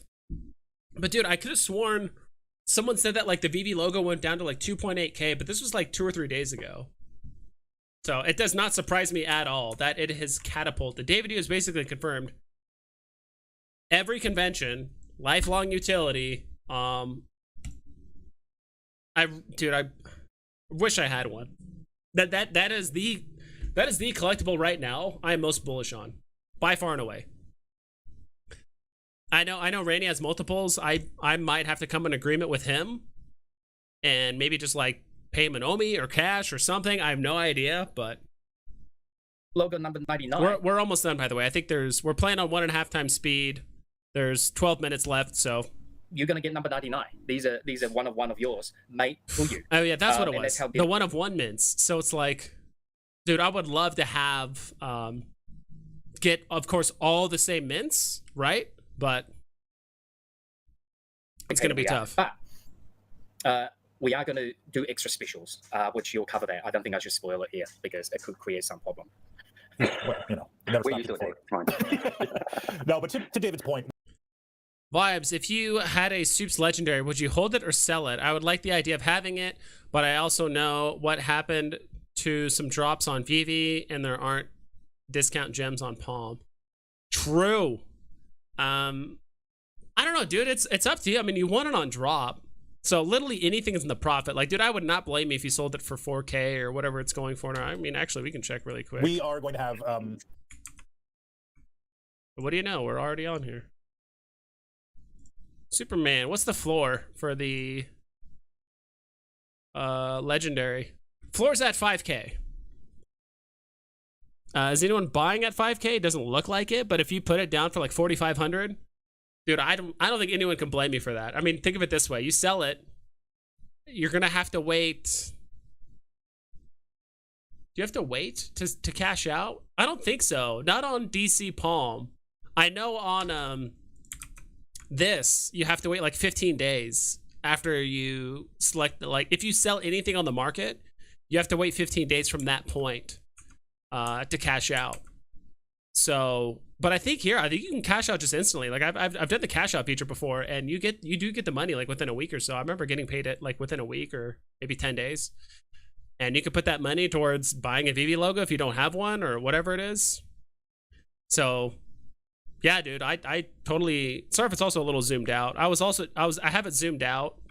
When I was trying to snipe drops, I had it zoomed out like this much. So every time I refreshed it, the top buttons were like, we're here to snipe. So, I mean, it's up to you, dude. I mean, it's not bad to basically sell that, and then you can still buy like 2 or 3 commons and an uncommon, right? And still not even like hedge your bet, but just still be involved with the project, but just not have a legendary. So, it depends, dude. I don't know, executive speak. I don't know how much what you're willing to do. I can't tell you what you can and can't do with your money. I would sell it before the next big announcement, then buy it back later if you really want it. Yeah, potentially. It's hard because Legendary it's a whole nother league of its own. If it was like for the commons, because like, dude, the commons ran up to like 650 the other day.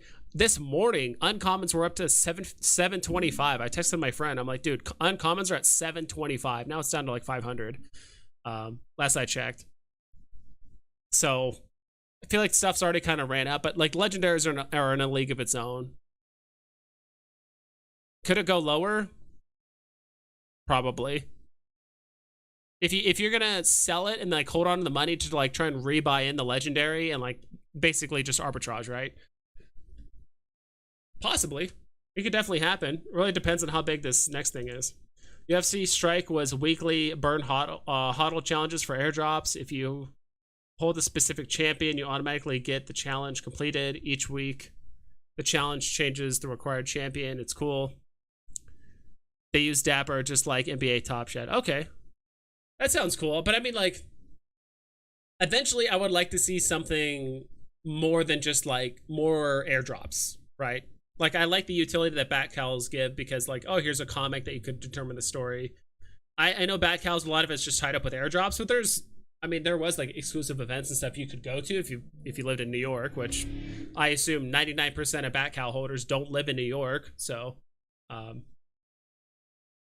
yeah, I like projects that do airdrops. Don't get me wrong, especially that are exclusive and stuff. But it's like I want more than just like here's the digital collectible, here's the digital collectible, here's the digital collectible. It's like I want something more. A little more structure and around our presence this time at DeCon. I think for anybody who was at London, it was just kind of a free for all. We had the 1 or 2 panels at a certain time, but everything else was just kind of as it went. Comic-Con is a little different. We're on Marvel's schedule. They had scheduled panels and we'd giveaway hours, etc. We're going to take some cues from that arrangement and have really a schedule of events within the booth. And it's like merch sales, gold and silver redemption, artist visits, demos, special announcements, etc. So definitely make sure. You're there for early on Saturday, so you can get a feel for what the entire schedule is. We'll probably post that ahead of time as well, just so people can plan their weekend. But obviously everything's gonna be subject to change because artists can get busy and not come by at their slotted time or whatever the case is. But we do look forward to having a few artists to do signings and picture meet and greets, etc. So looking forward to that. Sorry, just going back to your actual question, do we have any more logos to give away? Oh, Personally, we don't have any with us anymore, but we are going to be running a competition between now and DeCon. You probably didn't know because the company actually holds a few in the mintage. So we will be looking forward, running a couple of social posts between now and DeCon, some competition. We're still coming up. Is that through Veve, Dave, or through another company? No, through Veve. Okay. I'm just making sure Alex has got all the details. Yeah, again, breaking news on the old community update. I thought we were going to give some away at DeCon as opposed to ahead of DeCon. We are going to give a few away. It's probably going to be some quiz, but we want to make it a bit harder. So we'll set some stuff out in the next few days, Alex, that you can share with the community because we do love to see great social posts. We love to see great AR image. I think we should be really rewarding to creators as part of this whole thing. Okay, so great. Let's do that. That's the breaking news. Yeah, thank you. Looking forward to getting that together in the next few days. Gosh. I'm gonna have to look up tutorials and shit on how to make the craziest AR editing and all this stuff. I don't know. Dude, I would love a logo. I'm hoping next bull run I can sell my Miles Morales UR for a real 9.8 Miles FA comic. That'd be sick, dude. That'd be sick. I don't know a lot about Miles. I know he's the future of Marvel, and it sounds like Marvel really wants him to be the next generation of Spider-Man, but we'll see. I get you. But speaking of competition cool, and creativity of the community, moving on from DeCon, we teased that we are doing Veve Halloween this year, and this is a costume contest for you to dress up as your favorite Veve collectible or something complementary to a Veve collectible. So, for instance, if I want to dress up as Loki and hold Loki's scepter, the Marvel artifact, I can do that. If I want to dress up as one of the Incredibles and pose next to Edna Mode, I can do that. Or I can dress up as Todd's Batman and pose next to my Todd Batman. Most creative. Yeah, or you can dress up as Electra if you like, David. Yes. If we'll the same way that we did the VV Rumble, all entries will be accepted via the hashtag photo or video via Twitter or Instagram, and we'll have a gallery for you to vote on. We'll change the mechanism a little bit so it might be easier to kind of see your entries. But please get those costumes together. I know it's Halloween weekend. Hopefully, I get this video out tomorrow so you have time to kind of hear the breakdown of the contest for any further details. But the information will be out. And there you go. He was ready with this costume all along. I'm going to go trick or treating. Yeah. All right, so that's VV Halloween. Okay, moving on. I think we did a lot of show and tell, but did you actually have some David and Dan's Collectible Corner to show today? Yeah, let's do it. Okay, roll the intro. All right, what do you got? Well, Dave, I'll go first. I can't follow you because your stuff is too good. But, I'm a massive supporter of Simone Ligno, one of the co-founders of Toki. He was at Comic-Con in New York, and David and I were very lucky to catch up with him for a really nice Italian meal somewhere in New York. But yeah, we went over to his booth, and I always love to get the con exclusive stuff. For me, that's the type of thing I like. And Simone very nicely held these really cool Tech 63 exclusive Comic-Con collectibles. I haven't taken them out of the box, so you might not be able to see it, but I just love the way I just love his design. I mean, it's so awesome. Oh, really? Oh, yes. So this is his. Dude, you can see how excited David Yu gets when he initially pulls out the collectible. Look at his face. Very nicely held. Look at his face. These really cool Tech 63 exclusive Comic-Con collectibles. I haven't taken them out of the box, so you might not be able to see it, but I just love the way he doesn't break eye contact the whole time. He's like reaching for his other collectible. Dude, I just love his design. I mean, it's so awesome. Oh, really? Oh, yes. So this is his interpretation of it. But yeah, these are my two cool things. And I actually got a whole bunch of other, Dude, David is such a nerd. I love him for that stuff, dude. He's one of us. He is one of us, but he just might have a few million more dollars and have a multi-billion-dollar company. But other than that, he's just like us, guys. He's just like us. Doesn't someone own like 1,000 Electras? Yes. Electra Fiend. Love the old school cut-in. Yeah, I like really that. Cool. It's like an 80s vibe. Unfortunately, I left it in my office, so I don't have it now. But a few other like really awesome stuff from Simone. So that plus, I love my signed. I know I need to go and get it into a case, Dave. I'm still waiting for your shop to give me the case. I mean, how long is it going to take them on? Sorry, Dave, take it away. No, I'll stop now. No, you finish off. It's just getting awkward. A few more things to show, which is just that, one of our amazing fans felt so bad that I always had nothing in the background of my videos. And this is because I've moved into a new house and I still don't have any shelves. So one day you're going to see them there. But they brought me this huge range of comics, all just amazing additions. So that's awesome. A massive thank you to the VV fans. So take it away, Dave. Yeah. Well, let me go first before Dave goes, because again, he's got to get the best of both of us. But I'm actually going to share something that David gave to me, and it's fitting because it's that time of the year for Dia de los Muertos, and this is a Gabriel Fluffy Iglesias Dia de los Muertos Funko Pop. Oh, Gabriel Iglesias. Yeah, he was a pretty funny comedian. So I pulled that out, made sure I wanted to show my top list of funny comedians, but he was up there. Cool. I like Gabriel Iglesias. Glow in the black light. Yes, glow in the dark. So just to finish off the story. There was one artist I didn't get to meet, who I really want to meet, was Peach Momoko. I was downstairs in the artist alley. The story goes like this. I actually stand in line for an hour and a half waiting to get this signed by Frank Miller. But Frank didn't turn up because he's in the back behind the curtain in the super VIP doing his pre-signing. And I had to go, I have to mind the booth, but I'm a fan. I shouldn't really try to cut it in. And I actually know the owner who owns the booth, Dark, good friend of ours. And I was waiting so long, I actually had to go up because Dan's messaged me, Peach is here, you're going to miss out. So I had to go up and I said, Dark, listen, could you get this sign, please? And I'll come back and pick it up. I'm so sorry. I would love to have a photo with Frank, but it just didn't happen. I have to choose one or the other. Anyway, so I quickly, Dark go, he's just at the back. Do you want to come over and get a sign? And obviously got start talking with Frank and just amazing artist. Dan, I told Dan, you have to get that comic signed, and most important, can you get a video or a photo, because I just want to see she signing this comic just for my enjoyment purpose of it. I love that interaction with the artist. Cut the long story short now, we had the dinner with Simone talking about the future of our corporation, because a lot of our fans love unicorns. and Eddie, who did the Ultraman cover, came in, and I said, True. "Oh, Big Eddie, kid. come in," and I jump up and I go, "Oh my God, it's really great to see you here." And I was talking. Artie's booth was the other side of Peach Momoko, and I'm saying, oh, so pity I didn't get to see Peach. It's like, oh, the one I really want to meet. And Artie's like looking at me funny and like looking towards Dan, and I turn around and Peach Momoko was standing there. And it was so amazing moment. We managed to get photos, without disrupting their dinner or evening. But I went from the CEO status to a fanboy, just completely. In seconds. 10 seconds. That's why I like David D. But amazing. It was so good. All right, good stuff. All right, you got more stuff? Oh, okay, sorry. No, I haven't shown my collectible. So he showed yeah, sorry. Alex, so you and I just How dare you cut me off? I got a collectible to show, damn it. Quick question. I don't know why I randomly thought of this, because my hometown that I grew up in is really known for wine. Would you guys buy NFTs of alcoholic companies, wine, whatever, and they gave perks as well as like memberships or kind of like interesting things involved with that kind of stuff? So if they come out with a certain wine line of like NFTs or something like that, and you get like a special membership and you get like wine delivered to you on a quarterly basis or something weird like that by owning the NFT or whatever it is, would you guys do that? Or whatever it is? I don't know why, probably because I'm just drinking alcohol right now, but other than that, I'm not sure if that's like a place for Veve in general, but like would that be something you guys would actually invest in? Just curious. just leave. His shirt is neat. I do like his shirt a lot. That's the you show. Hey, so to be honest, I missed my job today, this morning. So I got upset. So I went and looked for it. All the fans. I actually had people email me, "Did you manage to get the drop?" I didn't, but I got the real McCoy here. Wow. Ooh. Great. Wow. Son of a bitch. You're just flexing on it. It's like, hey, by the way, I didn't get it digitally, but I got the physical, so I don't care. Yeah. Very Stake it, get bottles of wine per week. I don't know about per week, but dude, that'd be sick. I mean, would you guys do that? Like if there was I don't want to say Budweiser, that's kind of whatever, but if there was, certain alcohol or whatever it is, if wine companies sold NFTs for reserved estate wine delivered to your house, yes, hell yeah. Johnny Quest thinks so.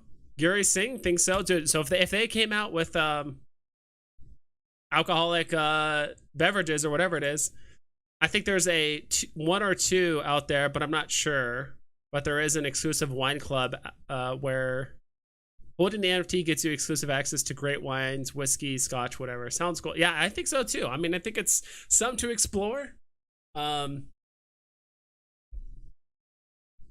Yeah, I think that would be cool. Superman #1, one of the best ever cover. So I got one of the, Yes, I like the casual flex piece. It's like, oh yeah, I got the physical. Wait, what rating was that? I got one of the, 5 variants. Is that a facsimile? Style. I mean, it looks way too good for it to like. Definitely loving it. Yeah, I think it's a facsimile. There's not even a grading on it, I believe. One of the best ever cover. I got one of the, 5 variants style. Yeah, I mean, it looks like it's. People email me, "Did you manage to get the drop?" I didn't, but I got the real McCoy here. Wow. Oh, he said the real. So it's real. It's not a facsimile. I mean, I can't tell the grading on it. Great. Wow. Yeah. Very 1939 Superman #1, one of the best ever cover. Jesus, that's crazy. I got one of the, 5 variant style. Definitely. Budweiser NFT came out today? Really? Perfect. No Perfect shit, timing. huh? Yes, apropos. Love it. I did get me one on the drop though. I was pretty fortunate. Got me an uncommon, so that's cool. Excited about that, and we'll see what else they can come up with. Looking forward to. You're trying to sell my data for OMI again, vibes. Unreal. What? Your data? I don't know what you're talking about, sir. That. All right. I think that's about it. Let's try to get us under the 1 hour mark here. Unless there's anything else you guys have and want to cover. We did spend a good amount of time talking about development and show and tell this time around. David and Dan, any last parting words before I go into the Veve Fam highlight of the month? Yeah, we're looking forward to see you guys at Anaheim. It's going to be great. Please do stay tuned for the calendar, what's happening. All right. Yep, and I think there's going to be a few festive evening events. And yeah, big shout out to all of the Veve fam who came out and enjoyed the New York nightlife with me and my lovely wife in New York. I'm ready for round 2 in Anaheim. So yeah, really looking forward to it. Excellent. All right, so this is the Veve Fam highlight of the month, obviously fitting for spooky season. This is courtesy of Wubba Wubba 07. Wow. This is Zombie Land. I love it. I love it. And I'll forgive him for spelling my last name wrong, but otherwise we're all zombified, all with perfect hair except me. I look a little fried there in the front. David, you But, got you. Yeah, So, amazing. David's last name, right? Yeah, David, you got you. Yeah, perfect. Wow, that's Shout a out talent, Wubba man. That's a Wubba. real talent, man. This is really, really great. Yeah. What? I'm assuming that's an S at the end of the E. Gonzalez. It's usually an S at the end. I mean, sometimes it's a Z, but usually it's an S at the end of a Gonzalez. Oh, it's good that he didn't touch my hair. Yeah, it's good. Got to keep it on point, man. So Alex Gonzalez. Yeah. All right, everybody. Thank you so much for joining us for another community update. We'll see you on the next one. And if we don't see you at DeCon first, take care. Thank you for telling me that there was the community update. I had no idea. I mean, is there anything that really sticks out to you guys that you're just like, oh my god? I mean, there's a lot of stuff. Don't get me wrong, but it's like, oh my god, insanely bullish. Dude, why is my thing like this? What the hell? All right, there it goes. That's so weird. All right, there we go. I don't know why it was like that. That's awesome, dude. I don't know what to comment. I see Daniel Marquez. I see you, dude. Anyone else in the stream on here hanging out? Well, I'll upload all these. Just people I recognize. I'm just gonna say let's go.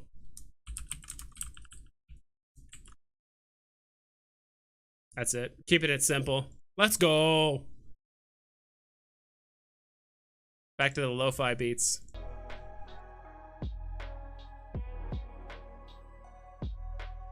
Keeping it simple. What's up, guys? Back to the normal stream. Legendary Superman. So this is my collection. If you guys are curious about the DC whatever. Let's see. Does this look fine? Yeah. So I got a Superman common on the drop. Pretty cool. I have not sold my Harley Quinn common yet. Comic that I got airdropped. So I will admit, I did sell one of my Batcow legacies when it initially dropped because I found out it was a comic cover and not an actual comic.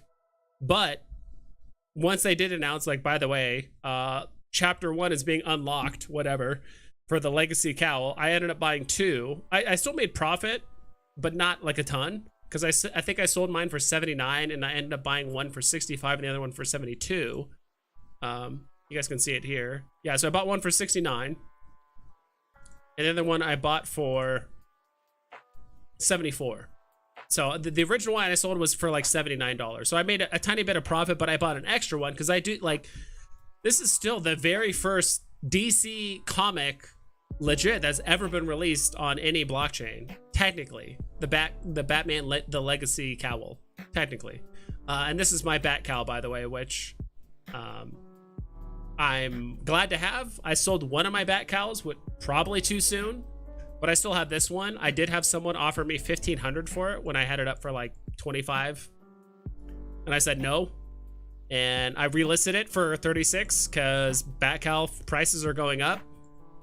So if you look at the marketplace, we go to Bat cowls, organize this by price. The cheapest Bat cowl you can get right now is $700. 700. That's the cheapest one you can get. So if any of you guys out there that have like dog, you know, really, if you have like a bad looking cowl or just a really whatever, you could list it for $650 and it would sell. Like right now, it would sell. So YOB was on the tequila bottle. Let's go. Wine Input. Lamborghini just launched NFTs on their concept cars. Let's go. Sell your data. He was muted for 10 minutes. You decided. What? I don't know. 4-2 crypto in and out. Yeah, dude, crypto in and out was big. I'm just curious to see how that pan. Don't get me wrong. There's gonna be a big injection of gems in the market if that does like pan out sooner rather than later. But it's just I do think some people are gonna be hesitant because it's gonna suck that a lot of people's crypto is gonna be down what 66%, 70% since a year ago. So I think some people might just be hesitant just psychologically that, oh, my crypto's down a lot, I don't want to use it to spend anything, even though Veve NFTs almost across the board are down like 85 to 95% from their all-time highs. We need crypto cash in for liquidity. True. Get rid of the 10% admin fee and I'll ape in more with crypto. Let's go, Shane. I agree. So you're not hesitant. Like, I don't know. I haven't heard of your name, Shane. This might be the first time you've tuned into my stream before. Are you like hesitant at all? Like you're not going to completely ape in even though crypto's down, right? Like I don't own any crypto personally. I do plan on owning some OMI at some point, but you're not hesitant the fact that like Ethereum is down to 1500 even though it was at 4500 11 months ago. Yeah, dude, account consolidation is big. I do have 2 other accounts that have an ultra rare Vader, 2 secret rare comics that are worth like they're not no name or secret rare comics, like they're pretty decent, and a bunch of other stuff. So it's like I have like $2,000 or 2,000 gems worth of stuff on my other 2 accounts that I would like to consolidate to my main account, which would be awesome. What's up, J-Kill? Hello, pioneers. That's crazy. I remember them being like $300 or something. Yeah, dude, that was the floor. That was the initial price for bat cows to buy was $300, and now the floor for like a trash, you know, quote unquote trash tier bat cow is $700. That's the floor. And when bat cow, like probably at first when bat cows came out, like nobody sold anywhere near 300. I think the floor was probably like 400 or 500 until like after a month or 2, and like people, there wasn't any like crazy sales or anything happening initially. I think people started flowing. There was a couple cows below 300. There was some cows at 250, 225, like that weren't selling for like, you know, a few days here and there. I do remember there was some cows below market value or below, you know, box price, whatever you want to call it. But now it's like, dude, this is the floor, 700, and they've done. At first, it was going up like $20 a week. It was like, or $20 like a week every 2 weeks. And it's like, okay, it's kind of steadily going up, like $100 a month. Like, it's noticeable. Don't get me wrong, but now it's literally gone up $50 every like 4 days for the last like 2 weeks. Because I think the floor was what, 550 like 7 days ago. Now it's up to 700, which is crazy. Yeah, dude, same here. I sold a good portion of my airdrops initially. I got rid of a lot of the Harley Quinn like airdrops and some other things and, you know, whatever. But it's like I made my Bat Cal investment back in airdrops. Yes. Bat Cals are basically preferred stocks. They're dividends, whatever you want to call it. Like you just hold it, you get free stuff, you get exclusive access to things. It's pretty cool.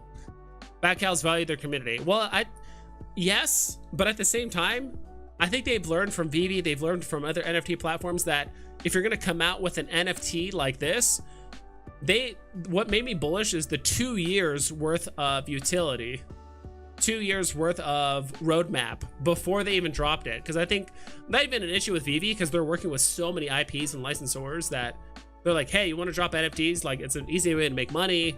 People sell it, you know, buy and sell. You get a cut of it, whatever. And they're like, okay, cool. It's super easy. But with Bat Cows, they're like, all right, we're gonna have a 2 year roadmap. We're gonna give you utility, airdrops, all kinds of stuff. So they already had all that stuff planned out before the drop even happened. So I think that's, I mean, knowing what I know now, I mean, at the time I didn't have the money to like buy 11 cows or anything like crazy like that. Like even buying, I bought 2 cows, but even buying like 3 or 4 cows would have been pushing it personally at that time. But of course, knowing what I know now, like it's not too often you can basically make a 2.5x on your investment within 6 months. Like it doesn't happen that often. Like you can't do that on Veve right now unless you get lucky on a drop. Other than that, like it's just not happening. Yeah, I still have my Harley comics, sold my other free Harley to go for a Superman drop. Let's go. Do you think walt price will drop once account merges happen? Honestly, I think all prices will drop once the account merger happens, because now the supply of a lot of locked NFTs will unlock, right? Think about it this way. Like there's a lot of comic books, collectibles, people that have alt accounts, whatever, that are just waiting. Like I have an ultra rare Vader. Would I have sold it like 2 months ago if I had access to it? Maybe. But the fact that it's so low now, I don't know. Because there are some people that are like, all right, I have this comic on this other account. I'm been waiting to sell it. And people want to put money on their main account, right? They want to put liquidity on their main account. So I do think when mergers happen, expect the prices of NFTs to drop even more, because now there's more supply, right? All of a sudden, a comic of 10,000 mints, and there was only like, let's say 6,000 that were available to be put in the market because of KYC accounts. Now when we can merge accounts, all of a sudden all 10,000 are unlocked. Now all of them are going to be fled, not all of them, but a good portion are going to be fled in the market. So just expect a lot of undercutting to happen, which is why, to be honest, I haven't been buying anything on VeVe. I've been playing drops, and occasionally, if there's a comic at $2 and I like the cover or whatever, like I buy it, whatever.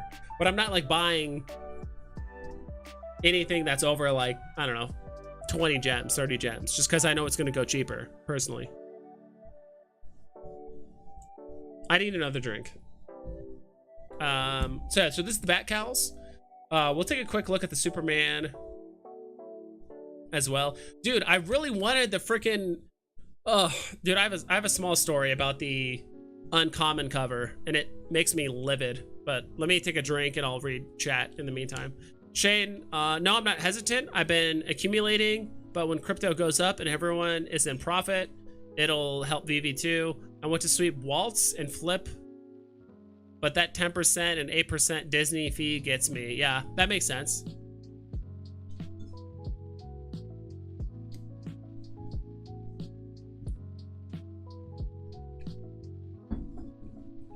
I've been putting in like an okay debt in this. I'm not trying to get obliterated on stream, low key, because tomorrow today is the last day I'm in this apartment. Tomorrow I am moving, so I'm kind of just enjoying myself. And I passed the test today.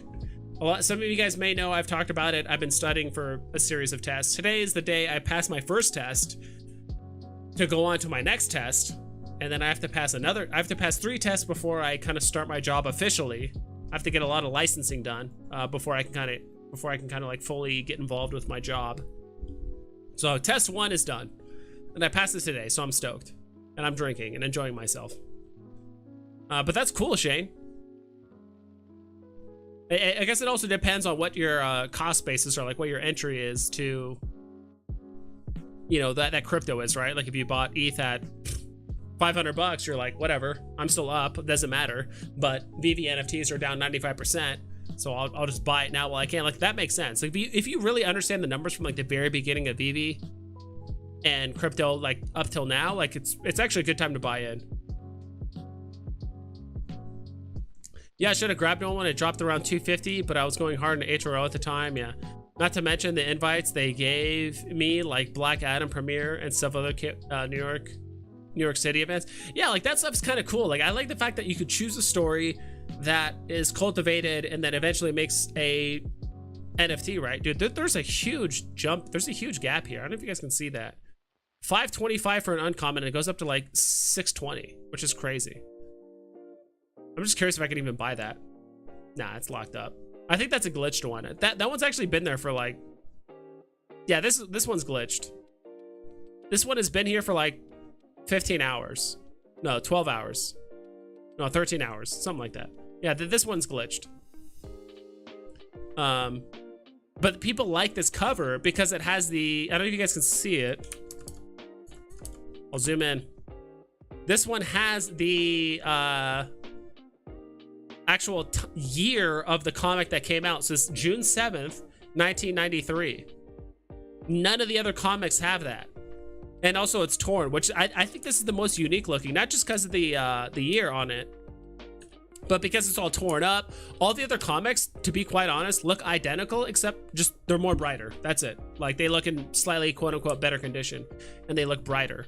So I do think the uncommon is the most unique looking one of like literally all of them. Like don't get me wrong, the rarity of the legendary and the rare and all that stuff is amazing, or the epic, but the most unique looking is definitely the uncommon because it has the year on it. If you look at even the legendary, it doesn't have the year on it of the year that the comic came out. It doesn't have it. So which of the $700 cows do you like? We'll check it out. There's a couple ways you can go about it. Personally, so Bat Cow collection price, like let's say like 700 to 750, because there's probably some up to 750, right? You could do one of two things. You can pull it up and you can look at the rarities. So you want to ideally you want to try and buy something that has a less than 1% rarity, right? Let me zoom in so you guys can see. So Jesus, that's okay. There we go.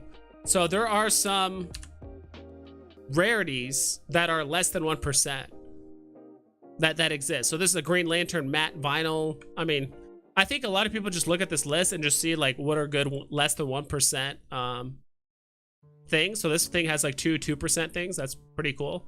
Also, it's, you know, aesthetically it looks all right, I'd say. What the hell? Thought I zoomed out.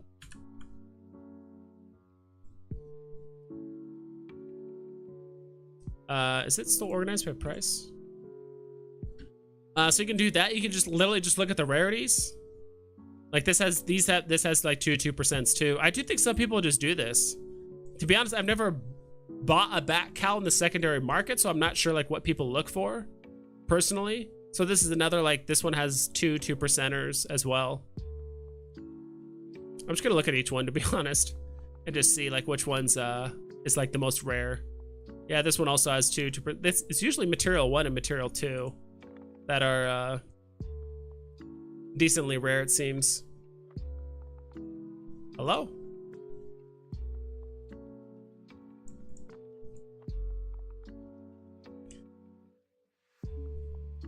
What's going on here? All right.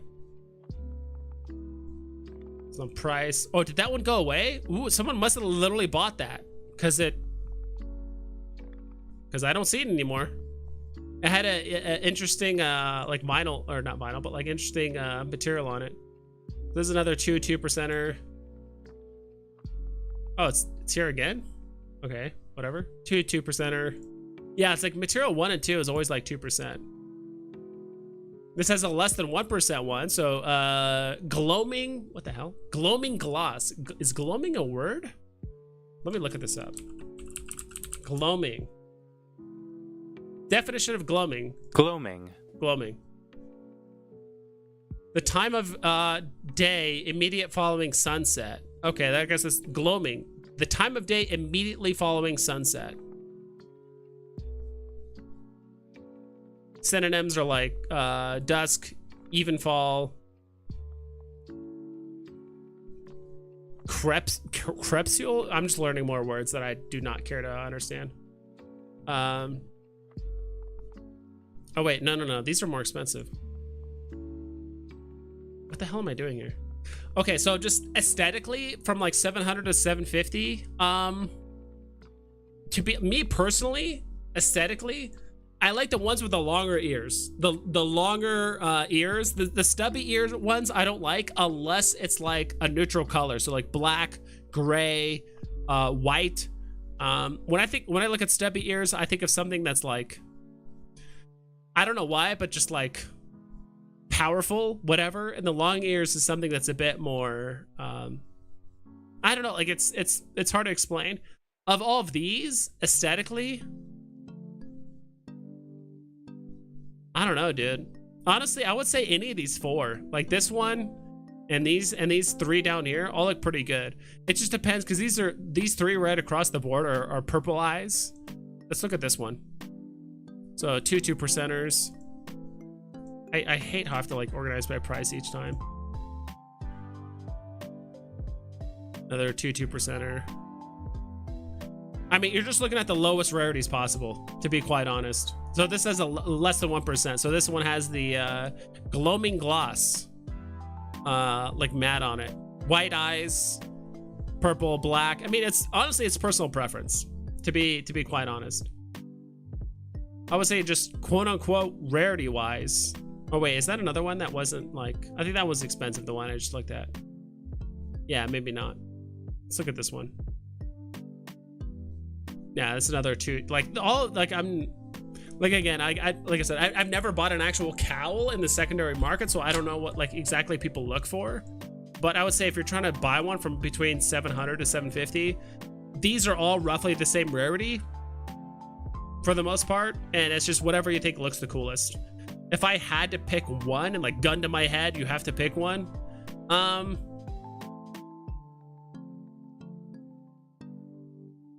Probably this one. This one, Backal 88 for 80.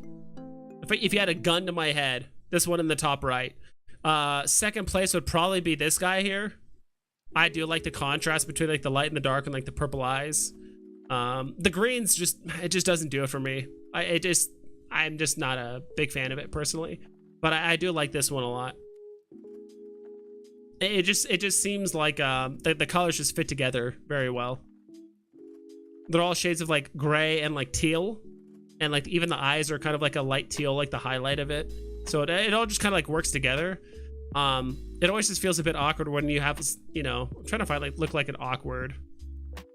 Yeah, like this like red with this like matte gray, and then like kind of blue, light bluish eyes. Like it's just too many colors are just clashing in my opinion. Like, but if it's all works, the colors are just clashing in my opinion. Like, but if it's all works together, I like it personally. You think 9965? Yeah, this one looks cool too. Don't get me. I like this one. Like, if you like a darker color, I like this. If the eyes on this were like blue, it'd be perfect. I do like this one too as well. That is a good call. That is a good call, Slider. Congrats on passing the test. Thank you. Do you think the cowls will continue to go up? Cowls so far, other than of course the most recent like Superman comic, even then, cowls have never gone down in price. Since I've looked, cowls have done nothing, and I'm talking nothing, but go up in price. Could they go down at some point? Sure, there's a point of critical mass where it gets so expensive that people stop buying in, and then people start undercutting and all that stuff. But dude, cows have done nothing but go up in price. Maybe since Superman has such low editions, Veve and Marvel might try to one up in the future with a 1000 release of Avengers 1 or Captain America 1 with possibly Q-System. Possibly, I could see that. I still think Veve or whatever doesn't view them as like competition. Like, you know, what makes you more money? You know, selling 10,000 comics and they go for like a good price in the secondary, or selling 3,000 comics that go for like great prices in the secondary, right? Maybe long term the 3,000 will do better, but in like the short to intermediate term, the 10,000 would do better just because you have more initial sales, people trading. Also, like, there's just way more people on Veve for the most part, right? So, but then again, if you look at that queue for the DC Palm comic, there was what, 100,000 people in queue. There's not 100,000 people on Veve, as far as I know. At least KYC accounts. There's not 100,000 KYC accounts on Veve, last I heard. So, we'll see. Are any of you guys on this Lord of the Rings, the WB movieverse, whatever it's called? Are any of you guys on this? Yeah, blue would be good on it. I like the darker colors. Not a big fan of green. I don't like green either, dude. And I do like that one that you called out too. Reminds me of Doc Ock on Veve. Yeah. Are any of you guys on this? Ooh, that's a thin floor, dude.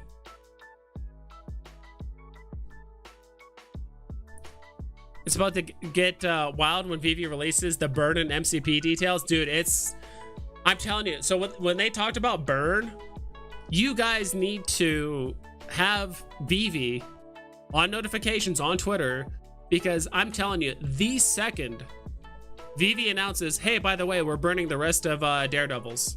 Oh, hey, by the way, we're burning the rest of X collectible or whatever it is that haven't like completely sold on the store, that will go up in price. Guaranteed, that will go up in price.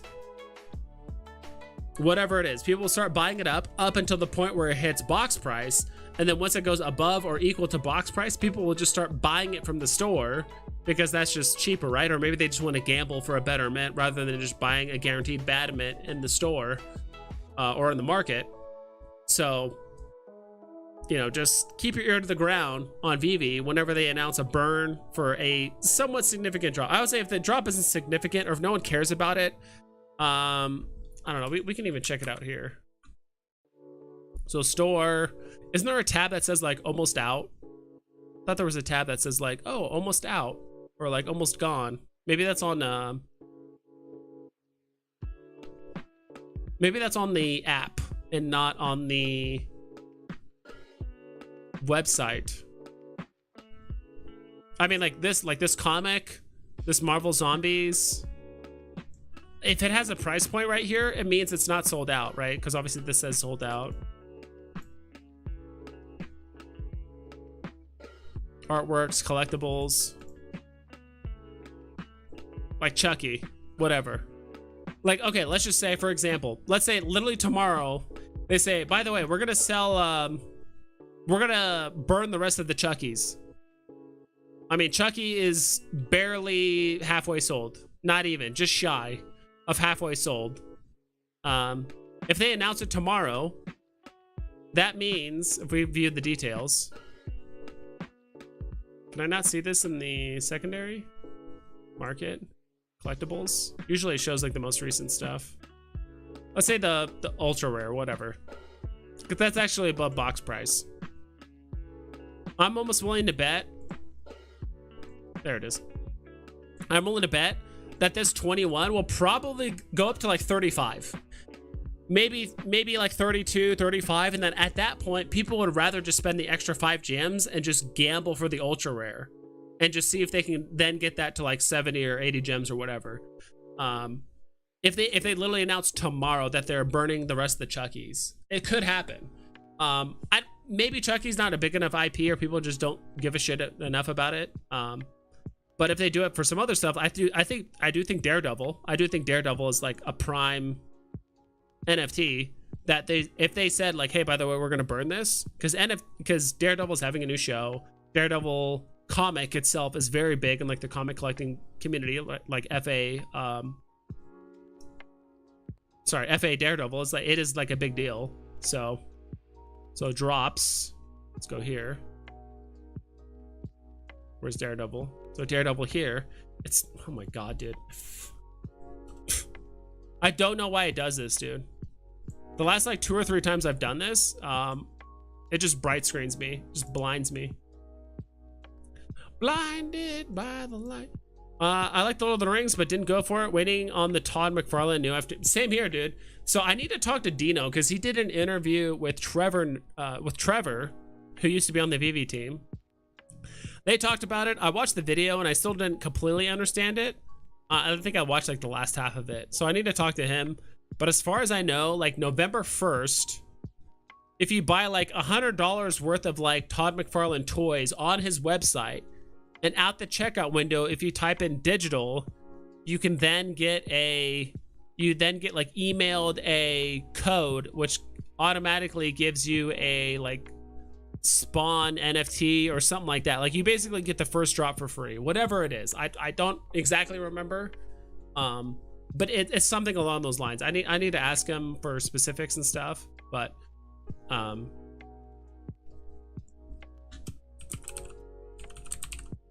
Daredevil. So like I said, only clicked Electra. But there's Daredevil. I mean, not even half are sold. I mean, what? We have a third of them sold. And then if they announce tomorrow, hey, by the way, we're burning. I guess I gotta type it in again. So how much was Daredevil again? Okay, 50 gems. 50 gems, and now it's going for a 38. If they announce tomorrow that, hey, we're burning the rest of the Daredevils, it could probably go up to like 48 gems, maybe 50, and then people are going to start buying it in the store, which then adds to the supply. So it's like, if they announce that you want to buy probably as many as you can below 42, because it might run up to like 48 or 50, and if you're quick enough to sell them, that could work out. So, I mean, the burn mechanic is like very, very bullish. I like it. That's a temporary thing, right? I'm more bullish on the, they did mention that they will temporarily have times where you can burn collectibles and then get something in exchange. I like that more than just burning a collectible for the sake of burning it. I like exchanges rather than burns, if that makes sense, personally. So I bought 2 of these on drop. I sold them both. I sold one for like 150, which was way too soon. Then I sold another one for 240. So I sold both of them. So I spent 200 and I basically got $330 out of it. So nice, 150% profit, whatever you want to call it. But I did end up buying another one. And I'm kind of curious. Store, wallet, activity. Is this my account? Listing. So this is the one I own now. I actually ended up paying like $160 for this, I think. And it's mint number 973. I'm kind of curious if you guys know why I bought 973. There's another mint number I'm trying to get in the meantime, but I wanted to buy 973. I'll even show you guys which mint number I'm looking for and why I might be looking for it. So I'm looking for 3. Okay, it's still not up. Dude, I've been looking for the specific mint number for like a week.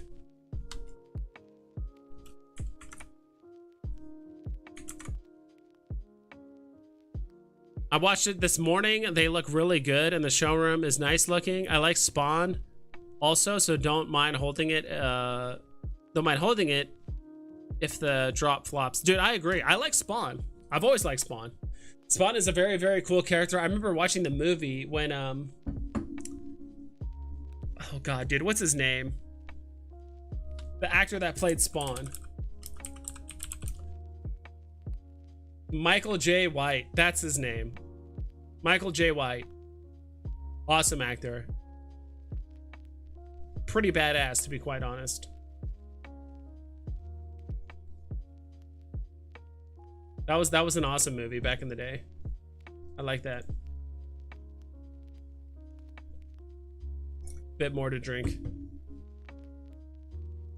For the Empire, you rebel scum.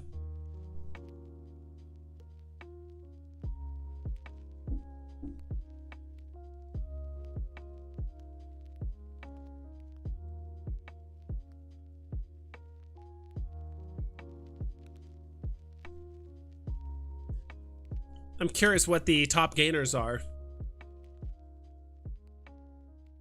Let's look at the top losers. Uncommon beta attack ready is down. Was $10, now it's down to 8. It's actually increased up to 9. So Bigfoot. I actually might buy a couple of these Cryptkins. I do like the look of these Cryptkins. They look cute and all that shit. But at the same time, I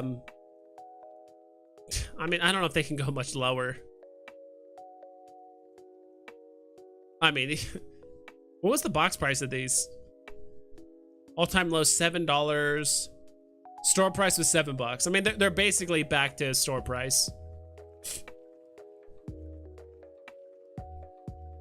Give me one sec, guys. Hold on.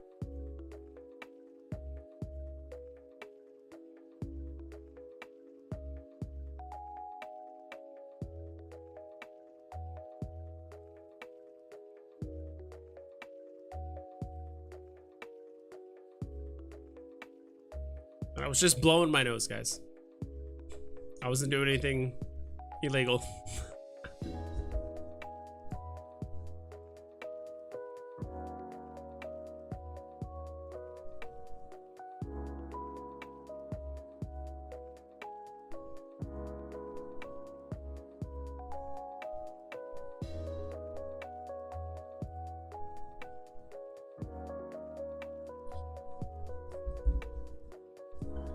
All right, more Jurassic Park stuff is hitting lows right now. Yeah, blowing my nose. Yeah, that's what it's called. I'm going skiing. You guys ever heard that one? Going skiing, going there's a few other terms that you can kind of insinuate. I'm picking up what you're putting down, Wes. Beta, the new kid in town. That one's down quite a bit. I mean, it doesn't surprise me that a lot of Jurassic Park stuff is down right now. VV search party pattern. What the hell is this? When did this happen? September 4th? Was this an error drop? Or no, this was a VV. This is a VV drop. I don't think I even played this one, to be quite honest. Interesting. Wes? Yeah, Wes knows what's up. Black Panther Pounce. Let's go.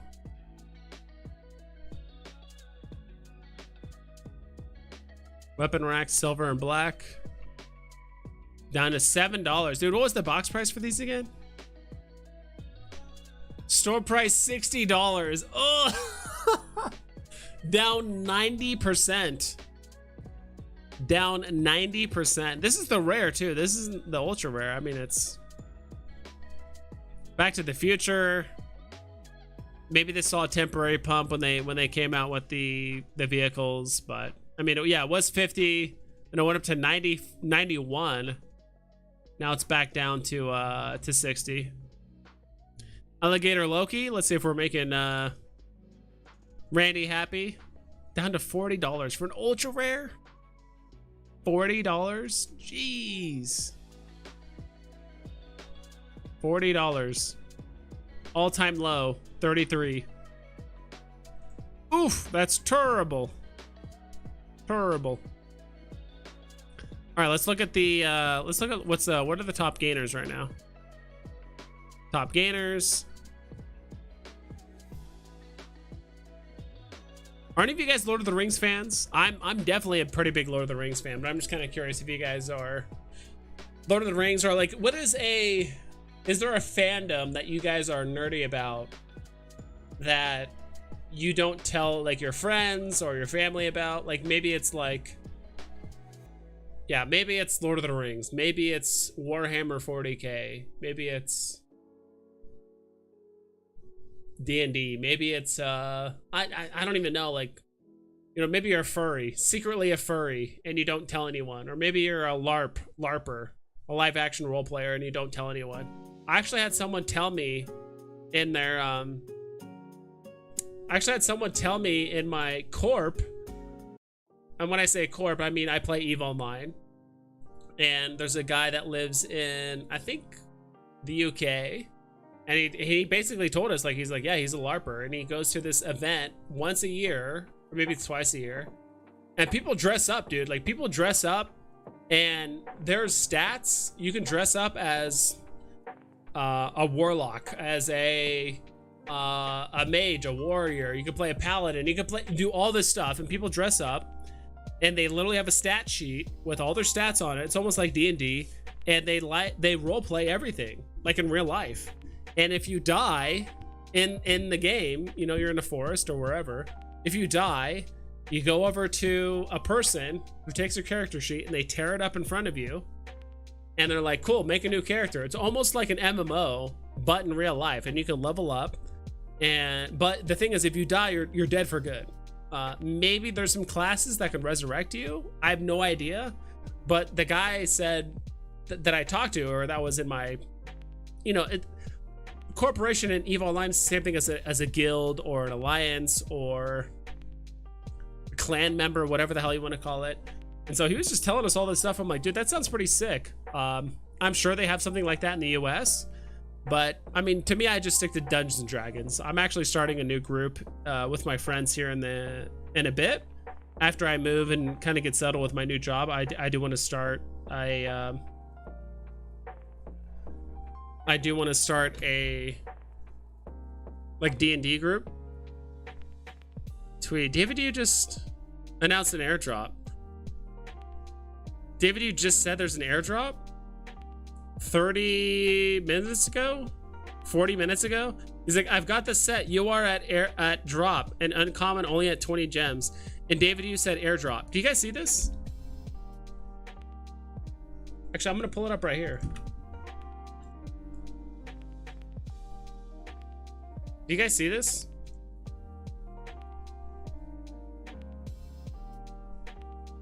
Fanny said, I actually just started following her recently. I just met her on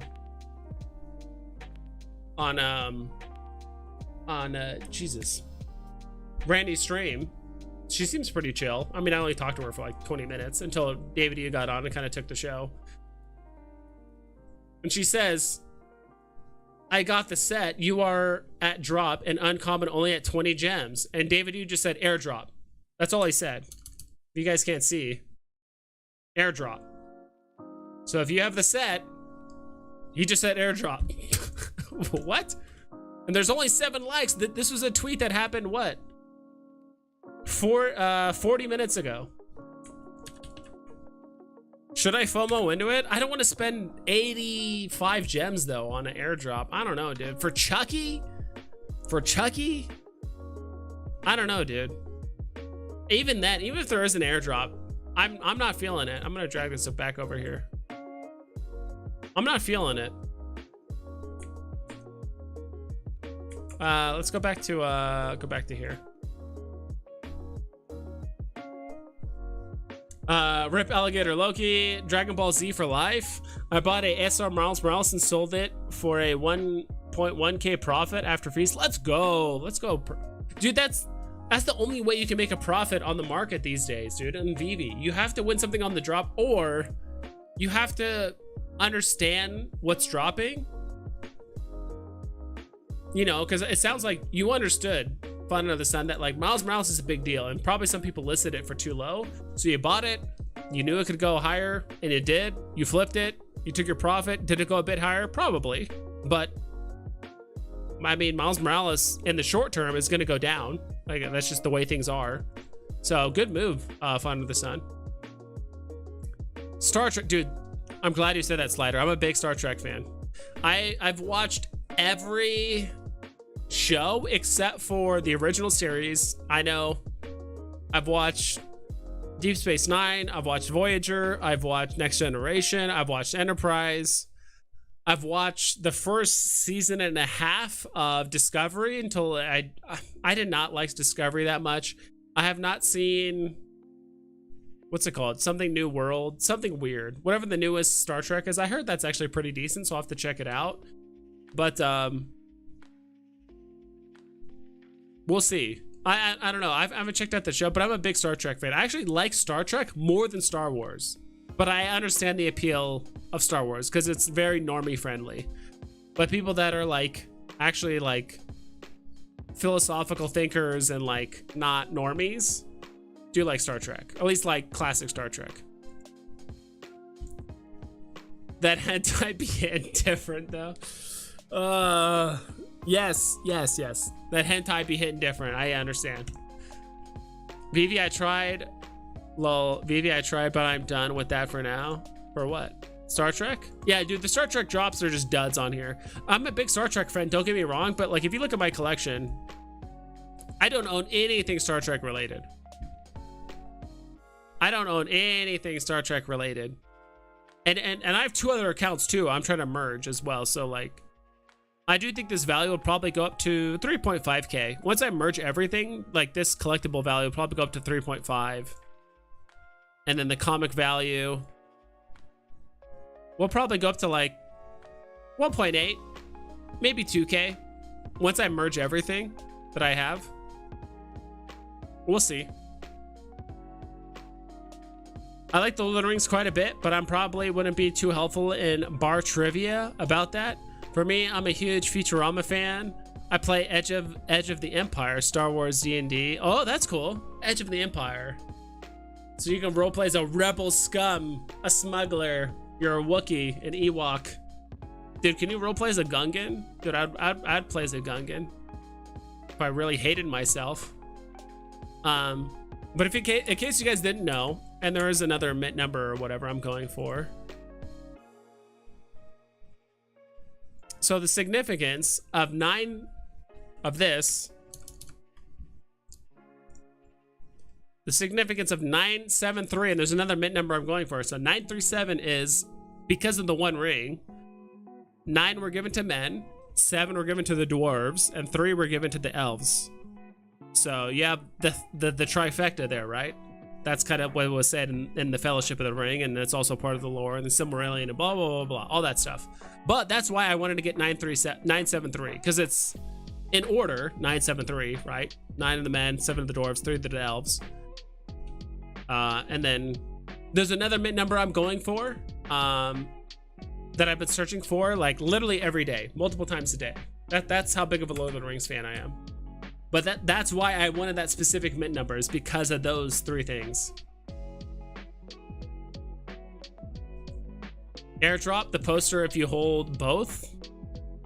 The poster, oh, so there's what, a Chucky poster? Yeah, it's just the poster from the second movie. Who gives a shit? Bro, it says airdrop on the Medium article. Oh, really? I didn't even look, to be honest, I didn't even look at the Medium article at all of the Chucky. I couldn't care less. I'd rather just save the gems. The box should have been the airdrop. Dude, I agree. That's actually a hard agree right there. The box is infinitely more interesting. If the box goes down to like 10 gems, I'll buy it. It's a trap, says Admiral Akbar. I wouldn't personally, and I'm a huge Chucky fan. Really? That's concerning. After November 7th, I think. Really? So they're doing an airdrop for something like 10 days later? Seems a bit weird.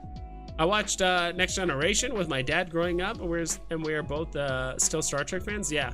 Dude, Picard. Dude, okay, executive speak, admit it. Worf, Lieutenant Commander Worf, was honestly just there to get his ass kicked. Like, it's so hard because he got upstaged by Data, like so hard. And so anything related to strength, Data was always the person to go to. And I feel like Worf was just there to be like, whoa, this other alien or this other whatever that got on board the ship could kick Worf's ass. Ooh, it must be strong because it could beat a Kleon one-on-one. That's basically all it was. That's all Worf was until Deep Space Nine, where they actually like gave him some respect and like he actually like started kicking some ass. But the one with Captain Pike is good. So Captain Pike, I think, is the new one. I know Captain Pike was in Discovery for a bit, but I think he's like the main commander for the newest Star Trek, which I haven't looked at. I'm not touching Picard. Star Trek Picard with like a 10-foot pole. I heard it got dog water reviews, and I'm not talking it. I just bought the Borg cube for $9.50 yesterday. Dude, that's awesome, dude. That might be the time to buy it, dude. I like, if things get below, if there's things I like and they're below 10 gems, I might pull the trigger. Like, let's actually do this. Star Wars. That's Star Wars. God damn it. Oh, I'm just giving away Star Trek. Okay, Star Trek. I don't know why it's showing the VV logo when I typed in Star Trek. The Borg cube, yeah. We are the Borg. You'll be a sim. Did you buy the common or the rare? I bought the Borg cube, probably the common, I had to imagine. There's only 35 for sale? For 11? I mean, this is the common, so it's not. It's a 1 to 1,000. Like, first of all, what the shit does this matter? If it's 1 to 1,000 versus 1 to 1, you can make things bigger in the showroom. That's one thing I never understood. It's like, oh, it's 1 to 1,000, but it's like you can make it as big or as small as you want in the showroom. That's one thing I never understood about these like 1 to 1,000 or like 1 to 1 like ratio like ships or vehicles. Like you can make things as big or as small as you want. That's like one thing I like never understood about some of these collectibles. Enterprise does look sweet. How much is the Enterprise going for? It's at box price right now. So we just saw the box price of the USS Enterprise was 80 gems, and it's going for 80 right now. I do want to buy this for my dad because me and him used to watch Enterprise as well as Next Generation, but we used to watch not Enterprise. We used to watch Voyager together back in the day. And so he's the one that got me into Star Trek. And I mean, 7 of 9, great. I really hope we get 7 of 9 on the app, but if we don't, you know, it is what it is. It's hard to get the likeness of like an actor or an actress on the app. But I mean, we can get some like generic ass looking Borg. We get some generic looking like Kleons. We get some generic looking what do you call them? Ferengi. Like a lot of the alien races, we can get just generic looking characters that don't resemble any of the actors or any of the characters that we've seen before. Cardassians. I mean, there's so many different things we could do. But the ships, I would love to see, what's it called? The Stargazer. I would love to see the, oh gosh, what's the other one that was in Deep Space Nine? Not the Enforcer. It was called something else. I'll probably remember. I forgot what it was called, but there were some pretty cool looking ships. I really hope we get a Kleon Bird of Prey, because We got this Romulan warbird, but they're the Cleon ship, the ones that can cloak. Those are called birds of prey. Those actually look pretty cool. But this one, you can still buy it for 120 if you want to. How much are these going for? I'll just type in warbird. See if it'll pop up. Market, listings. These are going for 64 on the market. These are literally going for half price on the market. So that's my first on Veve. I'm going to wait until the other ones get lower. Yes, sir. Nice. I bet big fans will be looking for that number. I'm for sure. I think so too, dude. There's another mid number I'm looking for. But I do think the lore-wise 973 when it comes to the one ring or that first one, I do think is a big deal. That's a good mint. Yeah, I didn't even pay that much of a premium for it. I paid like 160. And I saw plenty of dollars left over. How many gems are you currently holding? How much do I have? 475. It's not a ton. I've just been sitting on that for a while. I've sold a few things. I still have my Steamboat Willie. Why is it not clicking it? The hell? I still have my Steamboat Willie that I literally got on drop that I have yet to sell. List price. You paid 70 gems. I got it on drop. Haven't sold it yet. I rolled it. It hurts my soul that it went all the way up to 10K and now it's at $400 and I didn't sell it. And it was at like 9 to 10K for like a week and a half. So there's like 10 days. I could have sold it for that much, but I didn't. 100% Worf was always there just to show how strong the some alien was. True, dude. Worf would always like, you'd always like, hold on, let me get here. So Worf would always like try and do something. And the character would like, they would always hit him with the palm of their hand, right? It was always like the bottom of their palm. They would hit him like, ah. And Worf would always just get his ass kicked, dude. I think I've only seen him actually hold his own maybe twice. I shit you not, maybe twice out of like all of the seasons of like Next Generation. Most of the time he does get put on his ass by some alien. There's only a handful of times where he actually like does his job as the head of security and actually like whoops some alien's ass or something, but most of the time he doesn't. He's just there to just show how strong the alien is, which I always thought was hilarious.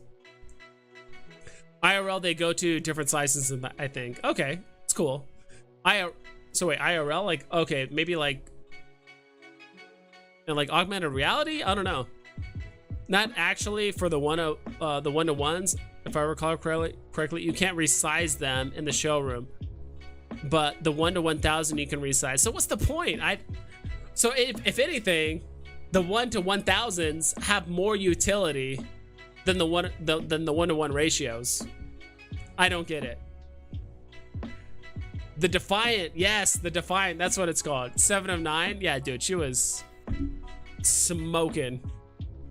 I know why they assimilated her. OMI moving up, because they announced the OMI utility program, right? OMI price. What's the OMI price right now? I'm honestly just looking at some random thing. What's it at? 0.00128. It's gone up 4.5%. It's hard because I look at like each different website and every website says something different.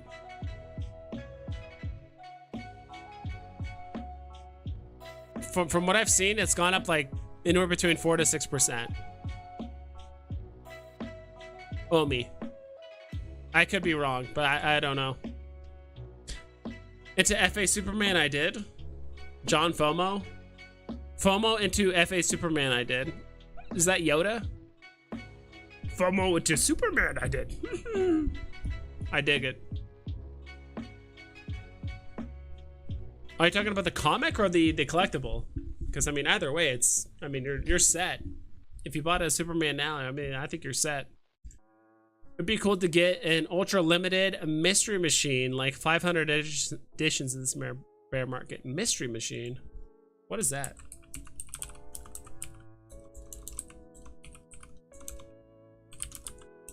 I'm also like a pretty, I won't say a big, but I know a decent amount about like Doctor Who. Oh, Mystery Machine. Okay, so that's the Scooby-Doo vehicle. Scooby-Doo vehicle is called the Mystery Machine. I forgot about that.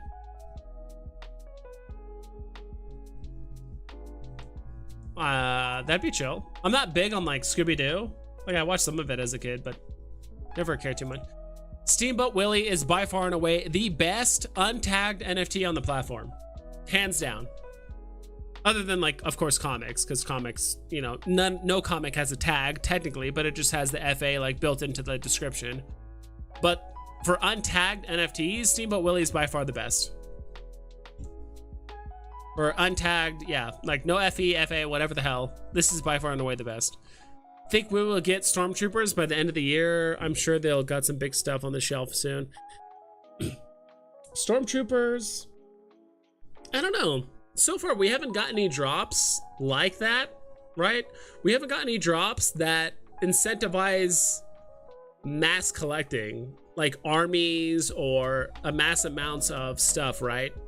In a way, it wouldn't surprise me, but at the same time, it hasn't happened yet.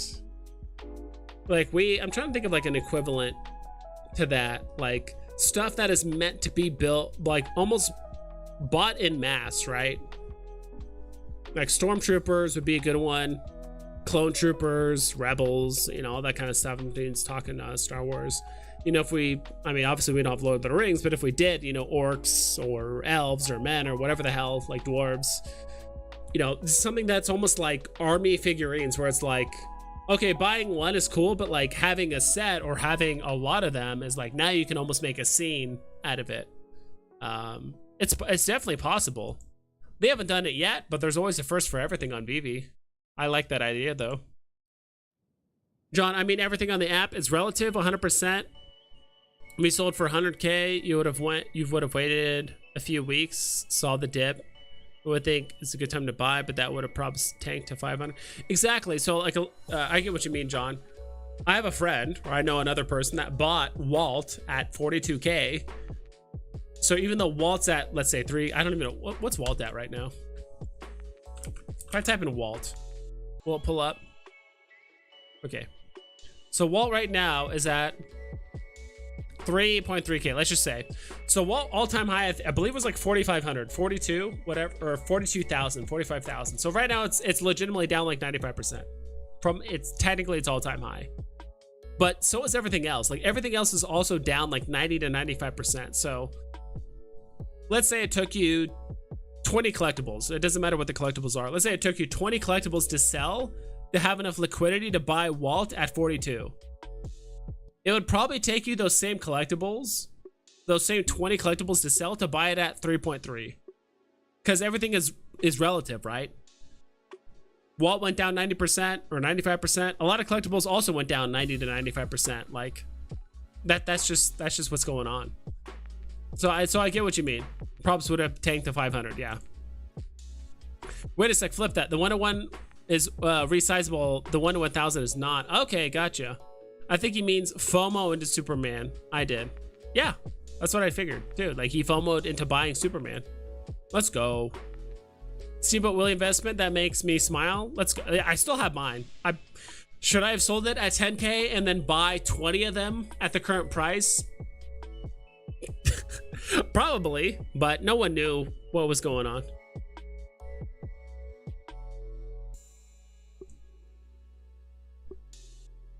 Good luck with the move. Thanks, My Collectibles. It's nice for you to stop by. Dude, My Collectibles, we were talking about it earlier. Have you seen the community update or whatever that Veve did?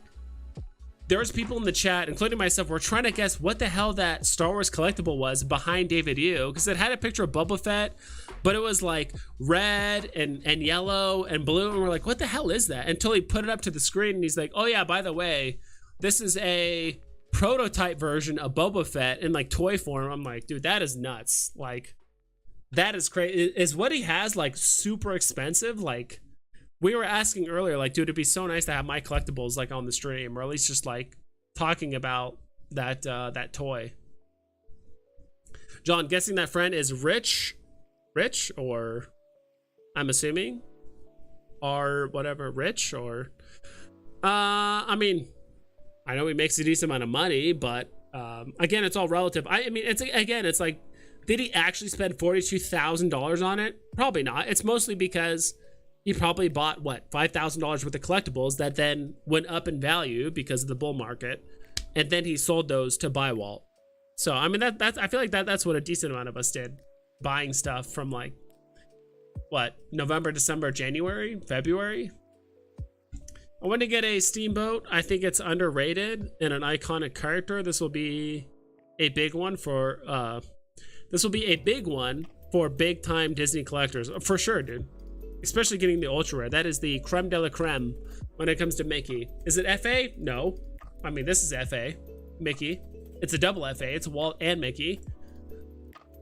But at the same time, if you can't, like, the next best, and that's the other thing I think about too. What's the next best thing? If you can't afford a $3,000 NFT, what's the next best thing? It's Steamboat Willie. That's the next best thing. It's almost like buying an ultra rare, right? It's like, all right, can people afford a $1,500 secret rare comic? No. But hey, the ultra rare is only worth $200. And that's why if you look at some of these comics, let's go to the market. Let's go to a somewhat significant comic.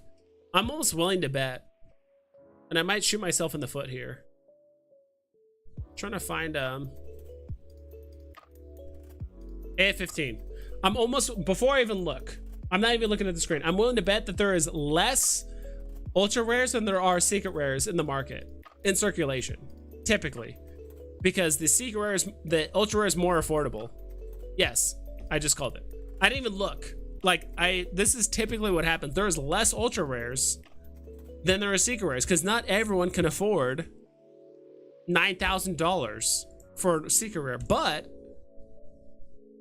a good portion of people can afford an $1,100 comic. I mean, comparatively to secret rare. I do think don't get me wrong, the ultra rares for niche collectors too that want to buy it, but secret rare, that is top tier. And like, this is typically what I've seen where it comes, like, the ultra rare actually has the least liquidity. It actually has the least supply than any of these. Like, I mean, you also look at this, like, how many of these are there? There's 500 ultra rares.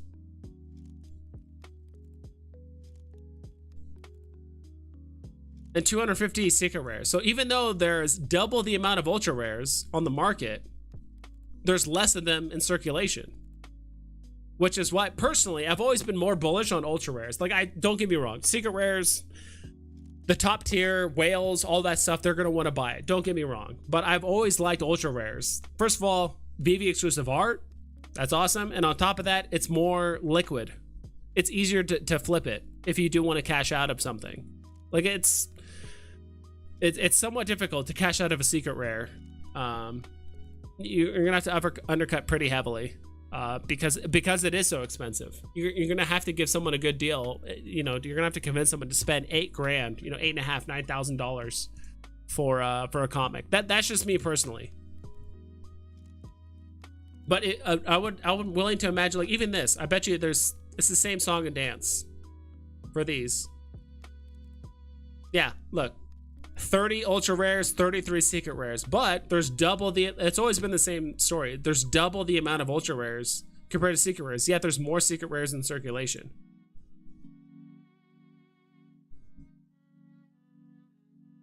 So that's always just been my kind of deal with it. Since we're sharing lost porn, I like that term, lost porn. Sold SR Spidey for $20K in December.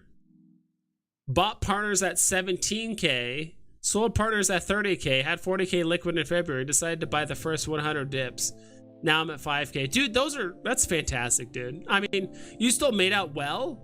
Could you have played it better? I mean, fucking sure. Like, you could have, quote unquote, played it better, but no one knows the future. And executive speak, I think we talked about this, but you were probably dragged through the mud selling SR Spidey for $20K or, whatever it is. Like, dude, so many people, anyone that's like between November and March, so between those months, if you sold at any point and you like publicly listed it or anything like that, people are like, hey, why are you selling? what are you, flooding the investment or whatever? Like, even me, like, there were sometimes I would sell something random on the market and people would not even call me out in the stream, but they'd be like, hey, Veve Vibes, like, why are you selling this lenticular card? I'm like, I don't know, dude, like, because I have 3 of them and I want to sell one. Like, I just want some gems. Like, get off my case. And people would ask me constantly, like, hey, I saw you had one for sale. Like, why are you selling it? Do you think it's going to go down or whatever? It's like,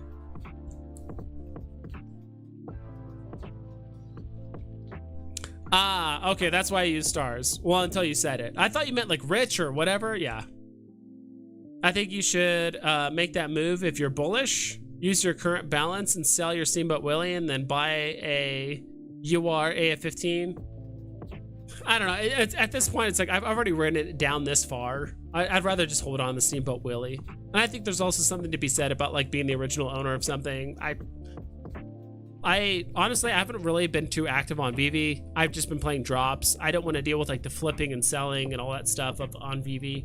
I'm a bit, not even more invested, but just Veve, there's just so much going on in Veve. You have to like really have your ear to the ground, be on Twitter.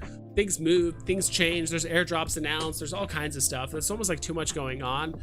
At least with what's going on in my life right now, like starting a brand new job and other things, where I kind of like things like bat cows. I kind of like things like, you know, the Lord of the Rings drop, where it's like you only have to focus on this stuff like a couple times a month or once a week, and there's a new drop and you play it, and then you make some good money, and you know it's gonna do well. Like it, you know, it is what it is. So. I am gonna get more invested in Veve. Like, don't get me wrong. Once I get everything sorted out, but so far there hasn't been like any crazy drops. But I mean, dude, this community announcement or this community update has definitely made me bullish on a lot of things. And maybe MCP will mix things up. Maybe burn mechanics will mix things up. But overall, it's like crypto's still down. The economy is still taking a shit.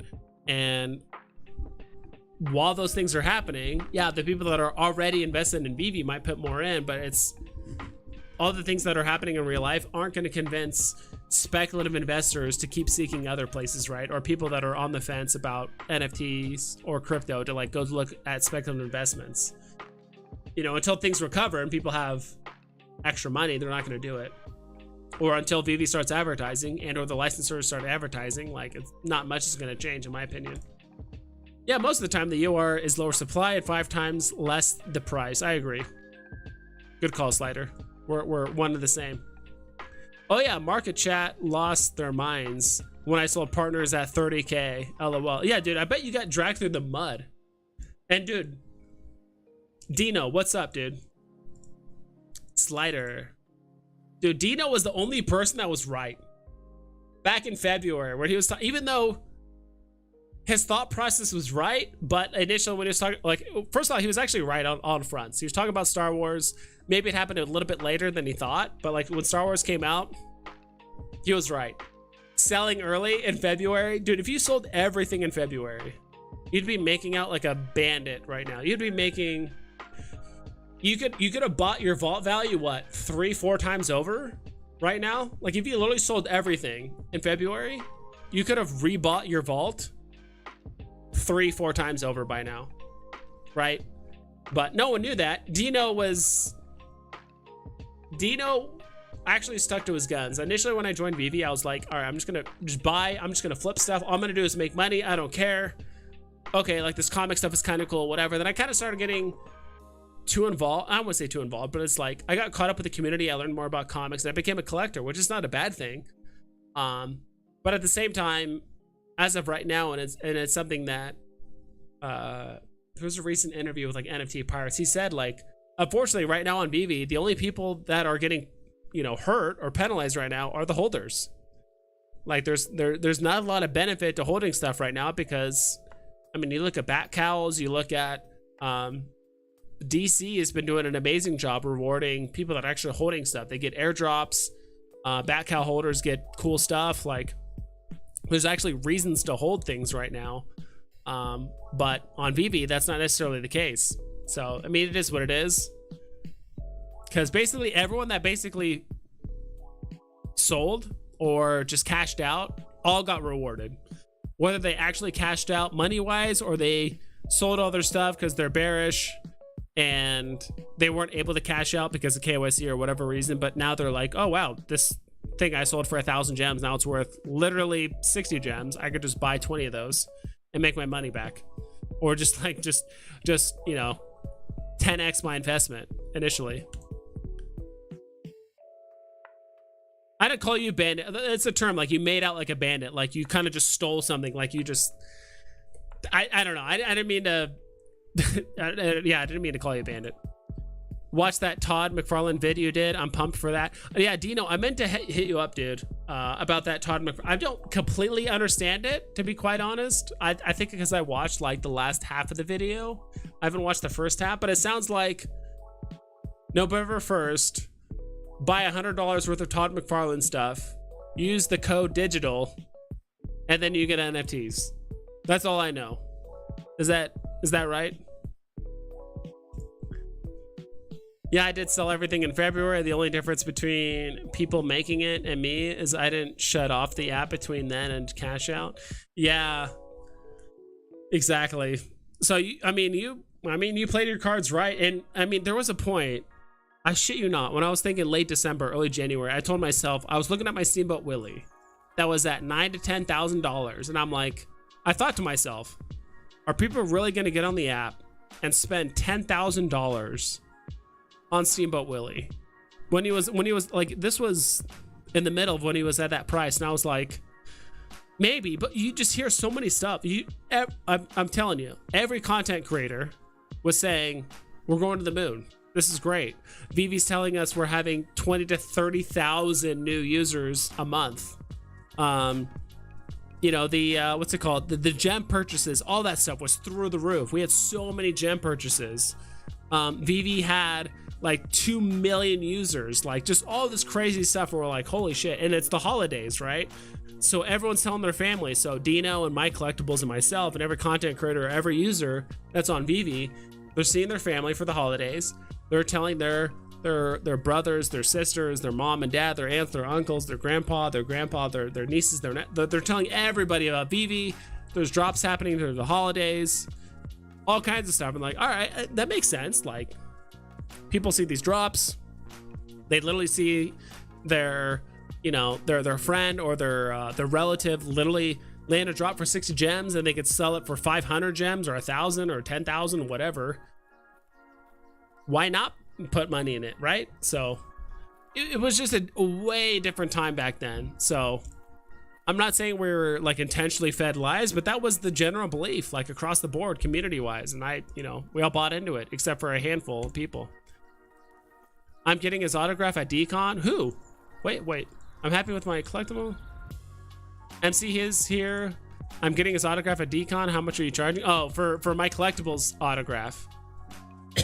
Oh, bro, you didn't sell me. I was just playing along with your analogy. Let's go. That's $100 on November 1st. Sign digital and sign up for the web list on the website too. Cool. Yeah, I'll have to check it out. I actually did look at some of the McFarlane toys. I mean, we can check it out right here really quick.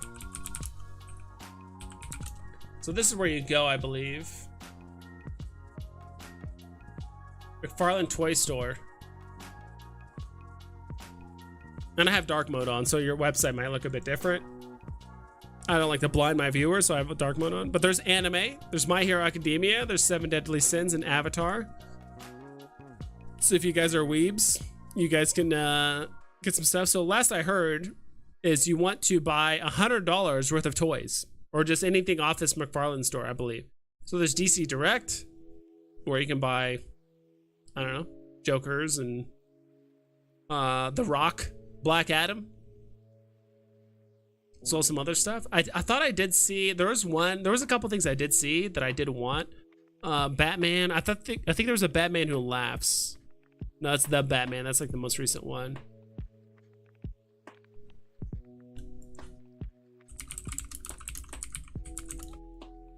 There it is. What? Okay, yeah, okay, this is it. Jesus, 169.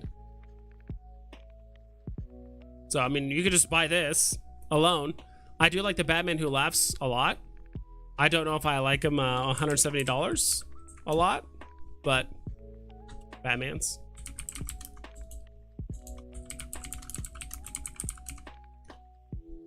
You can get this version, which is looks like a more cartoony version, less detailed, obviously, for $30. DC multi-packs,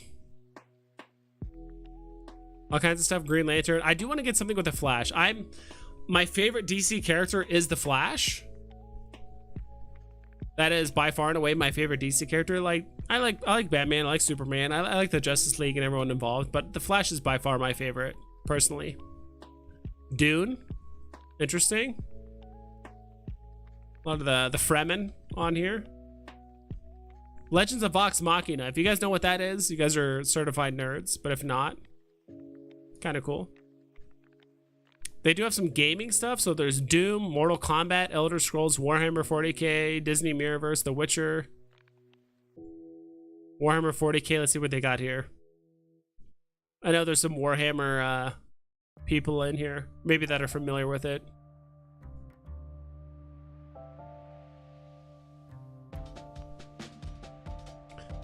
I bought all the damn dips, but I did flip a lot also, so I'm even and have a lot of stuff. I went for the long run. Let's go.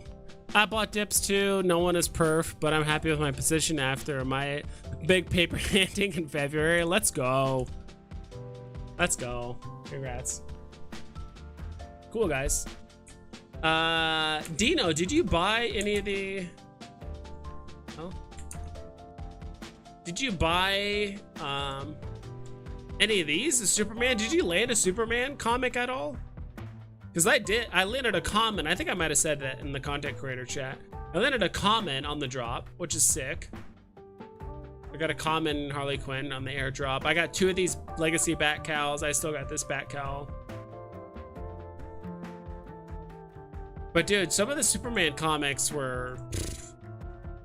The uncommon was at like 750 this morning. I mean, it was at 750, 20 hours ago or whatever.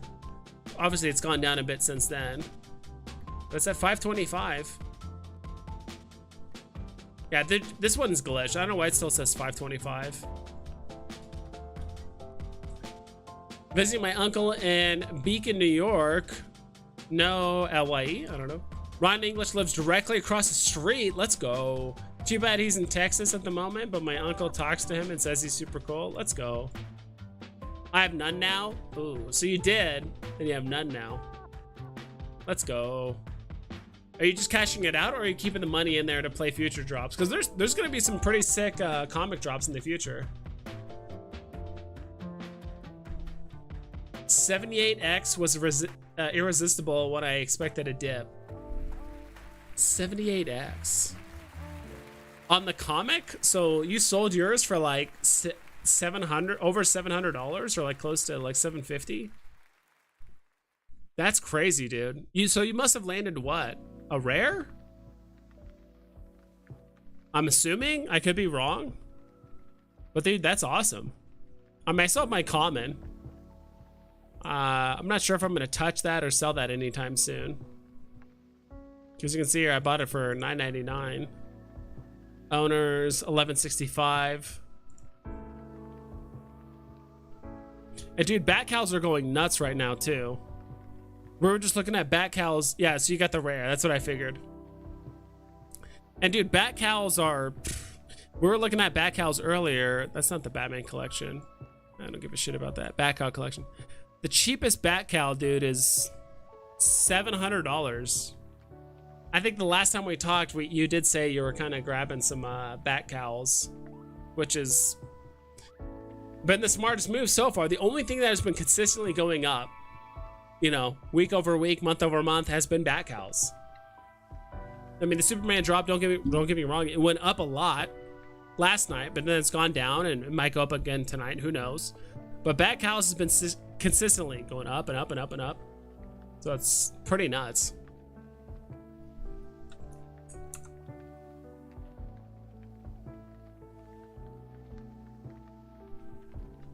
Check out this. Did you ever play this Lord of the Rings drop too? Need more cows? Dude, true. Did you ever play this Lord of the Rings drop? Dino?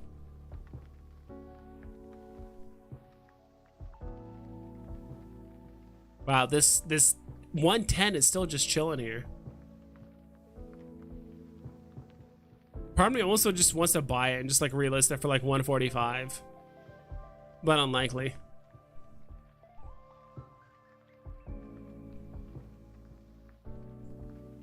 All right, not there.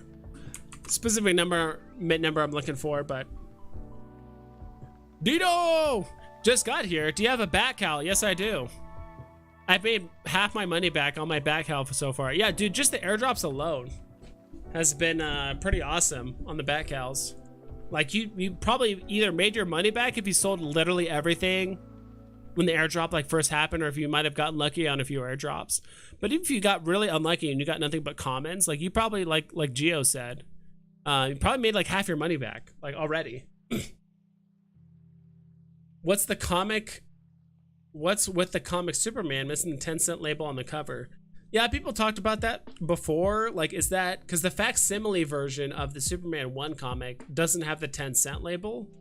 So I'm not entirely sure, but Lori, Lord of the Rings. I didn't do Lord of the Rings. Swear to me. Swear to me. Swear to me. What do you mean swear to me? Are you talking about Batman where he's like, swear to me? And he's like yelling at the Joker. Swear to me. Back out, yeah. Back out floor is $700. That's the floor. Like, even if you have a quote unquote trash tier cowl, you could probably put it for $650 and it will sell pretty quickly. And if you guys have been paying attention, the floor for back cowls was like $500, like 8 days ago. Batman quote. Yeah, wasn't that the Batman quote? Yeah. Swear to me. Where's the Joker?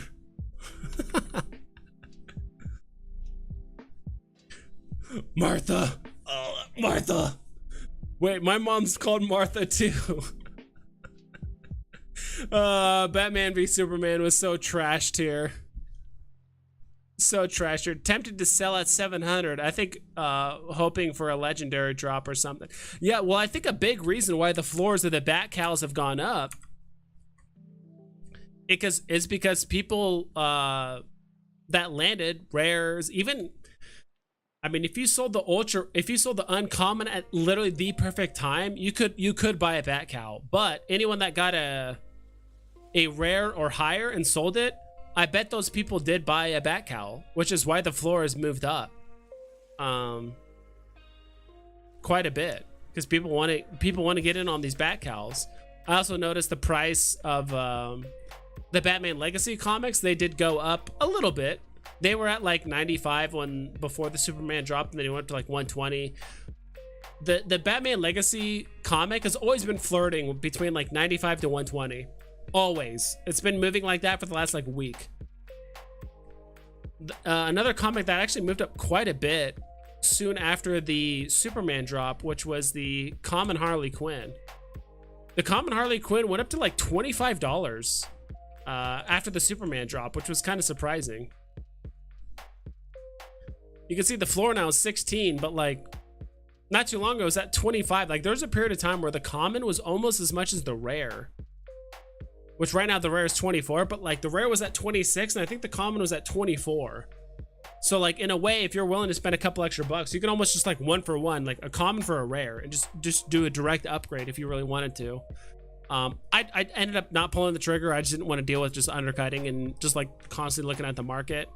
You can see, as you can see here, the uncommon is worth a tiny bit more than the common. It's just the black and white version of the cover. Secret rare Harley Quinn is 356. So this is something that they actually copied from Veve, obviously, which is, I mean, this is the old school days of, I mean, this is literally a carbon copy in a way of Veve.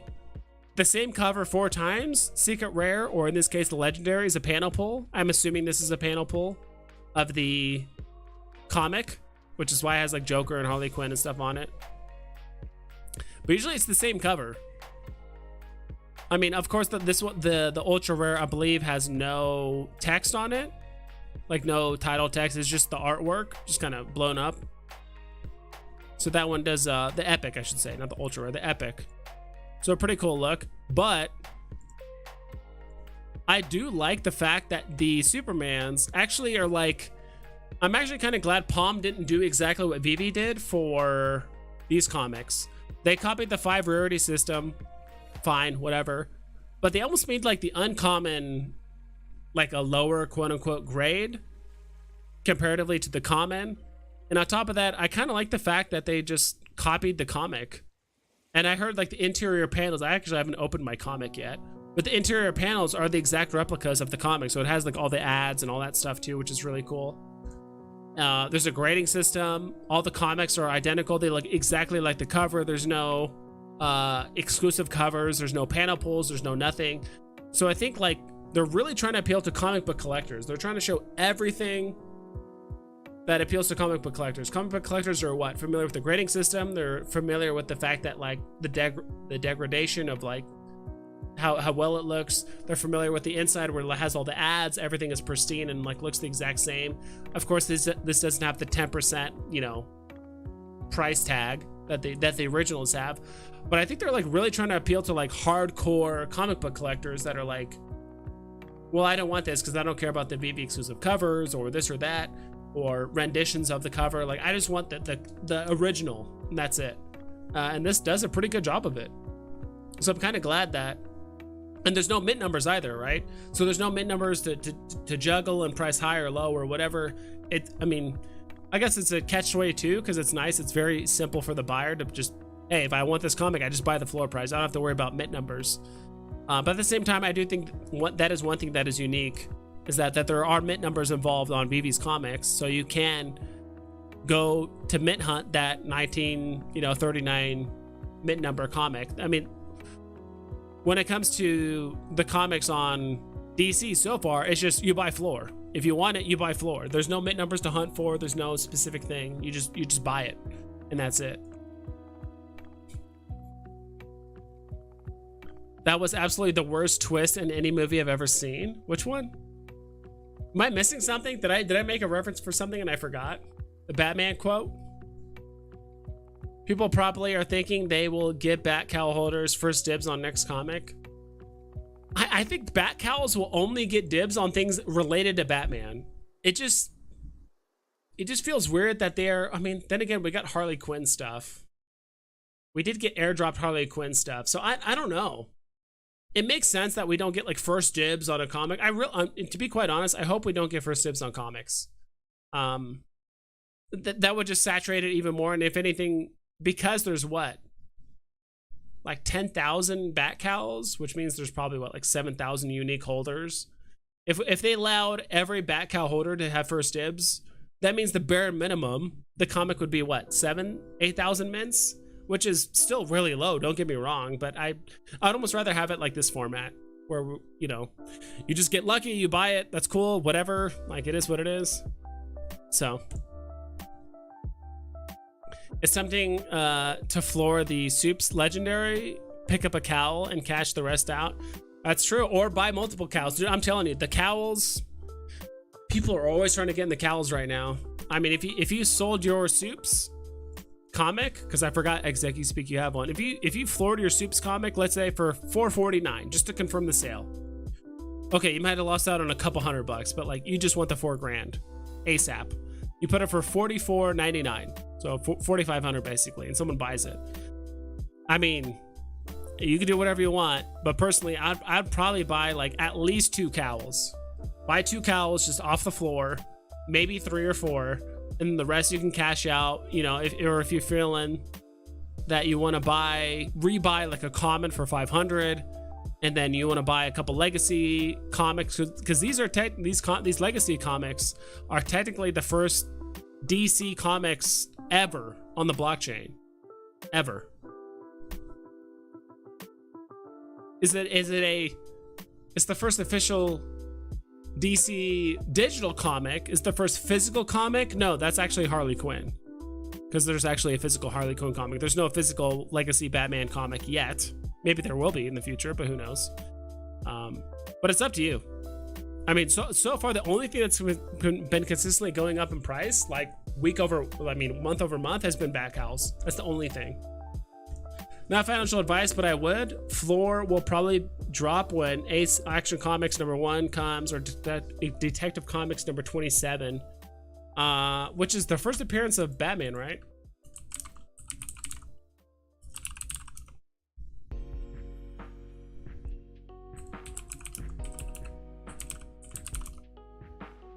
Yeah, 27. So that's the first appearance of Batman. It's 27. I thought it was like 40 something. Maybe that's something else. Advice? Martha. I remember. I hope we get dibs on Detective Comics, at least. Maybe. I mean, it's gonna really saturate the value if we did get first dibs. It would really saturate the value.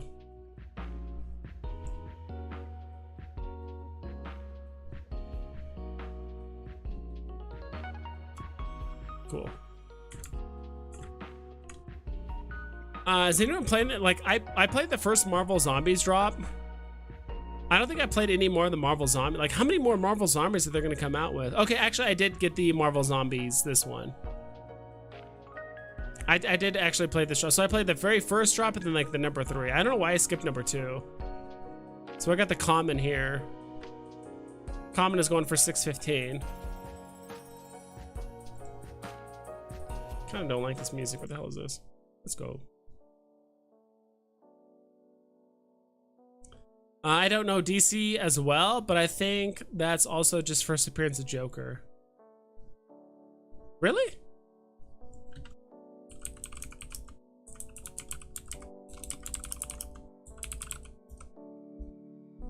Batman #1. Yeah, is first appearance of Joker. The Joker debuted. Here, I mean, I could pull it up for you guys so you guys can see. I mean, it's just Google, but. Batman #1. The Joker debuted in Batman #1, the spring of 1940. Holy moly. The launch of Dark Knight's dedicated comic book series also revealed the superhero's origin for the first time and contained the first appearance of Catwoman. Okay, so that's actually the first appearance of Catwoman and Joker. I mean, it's just a cool additive, but yeah. So I mean, it's interesting because it sounds like DC Comics, they don't have like as many first appearance stuff as like Marvel, but they do have a lot of like detective. There's a lot of Detective Comics that are worth like north of $100,000 in real life. So it's not like, I think Marvel revolves more about FAs. I mean, don't get me wrong, so does DC, but I think DC also has a lot of comics that revolve just around like significant story plots or first appearances as well. Because I think there's like 4 or 5 DC comics, or no, Detective Comics, that are like north of like $100,000. And obviously only one of them is first appearance of Batman, but others have like other things. What's up, Tucson Collectibles? Like if we Google here, most expensive DC comics, let's just do that.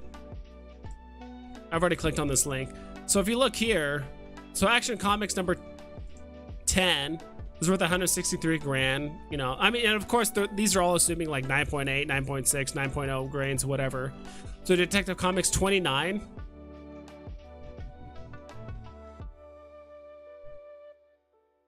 Controversial Bob Kane illustrating on debut. I don't know. So, I mean, I'm not going to read every paragraph of these, but like Detective Comics 29 worth 200K. Action Comics #7 worth 232K. Maybe the value of these are tied to just the sheer rarity of the comic itself. But if DC keeps releasing comics that only have 3,000 editions, I think it's going to retain their value very well. Detective Comics 31 worth $250,000. Flash Comics #1, which I am a big fan of the Flash. I think I said it earlier. Flash is like my favorite DC character. I'm not sure if this is his first appearance technically. First appearance of Flash, Hawkman, Shira Sanders, who became Hawkgirl in the lovable JSA sidekick, Johnny Thunder. I don't know what JSA stands for. All American Comics 16. First appearance of Green Lantern. And then Superman, this is what we got. worth 812K, but there was a sale not too long ago for 5.3 million. Batman #1, it's number 3. Detective Comics 27, so first appearance of Batman. And then Action Comics #1. So, you know, you can tell, like, not every one of these is a significant first appearance, but some of them are just, you know, there's Superman and Action Comics. Like, there's both of them in there. Justice Society. So I'm assuming, yeah, I figured it was called something else before Justice League. Yeah, I hit Superman on the drop, so I got a common. Lots of big drops coming. I just hope to hit one. Yeah. Same, dude. I got lucky because I just kept on refreshing my page. Like I said before, I think it's on a 30-minute timer. Once you get out of the queue system, there's a 30-minute timer where it will let you buy as much or as little as you want. And then once that 30-minute timer is over, you have to re-queue, which is why I think a lot of people that joined the queue an hour before the drop, which that's when they told everyone to join, by the time they refreshed an hour later, they were already logged out or like they couldn't get back in. So I think they should experiment with 5 to 7K drops on less popular or new comics on Veve. On Veve? Possibly. I don't know. I mean, it's really up to Marvel at the end of the day what the mint numbers are. I think it's also up to David Yu, but I'm assuming it's a two-way street, right? It's not like Marvel wants to release a comic and David Yu's like, oh, I want 1,000 or 10,000 or 30,000. Like, it's, I assume that there's some negotiation going on there. It's not just like black and white. Yeah, I would like to see, I don't know, dude, to be honest, like any semi-significant 10K comic I've not landed at all. So first appearance of, what was it? I mean, we could check it out really quick. What were the 10K comics that have dropped somewhat recently? Like this one, Spider-Man 238, I didn't land. First appearance of Mary Jane, I didn't land. First appearance of Venom, I didn't land. Amazing Fantasy, I didn't land. Like the last like 5 10K comics that have come out that are actually like decent, I have not landed on drop. It's just too competitive. I think honestly part of it is my internet's too slow, but also part of it too, maybe my timing is just effed up. But I've not landed any 10K comics, so like they could do less. I guess if they wanted to do 5 to 10 7K, they could. It's already really competitive, and we all know there's still bots on the platform. Is there as many as there were before? Hell no. But ratio wise, if you do wait a while on some of these comics, you will see like massive bot walls on some of these comics. I remember taking a couple screenshots on certain comics where like the floor, like 10 of the 11 like floor price things kind of look like bots, in my opinion. I do about 50-50 on the 110K books or 10K books. Yeah, I've missed every one. I think so is my Collectibles. Me and him were kind of having a cathartic conversation. God, this is like 2 months ago, maybe 3 months ago when AF15 came out. We're just like, oh, I didn't land it, and I have not landed any drops, and it's just, you know, it's frustrating. It is what it is. But I can't complain. I also landed the DC Comics, right? So I've never hit a big drop under 10K either. Yeah, like any of the 10K comics that are recent, that are like significant, I've never hit them. Marvel Zombies. Is this tomorrow? Yeah, so it's tomorrow at 8 a.m. Spider-Man getting married off to zombie Mary Jane or something?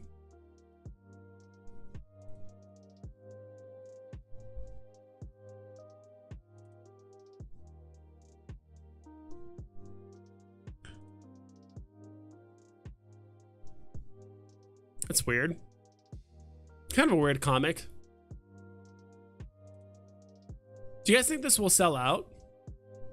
So far they've made all of these zombie comics 10K editions. Oh, they're still available.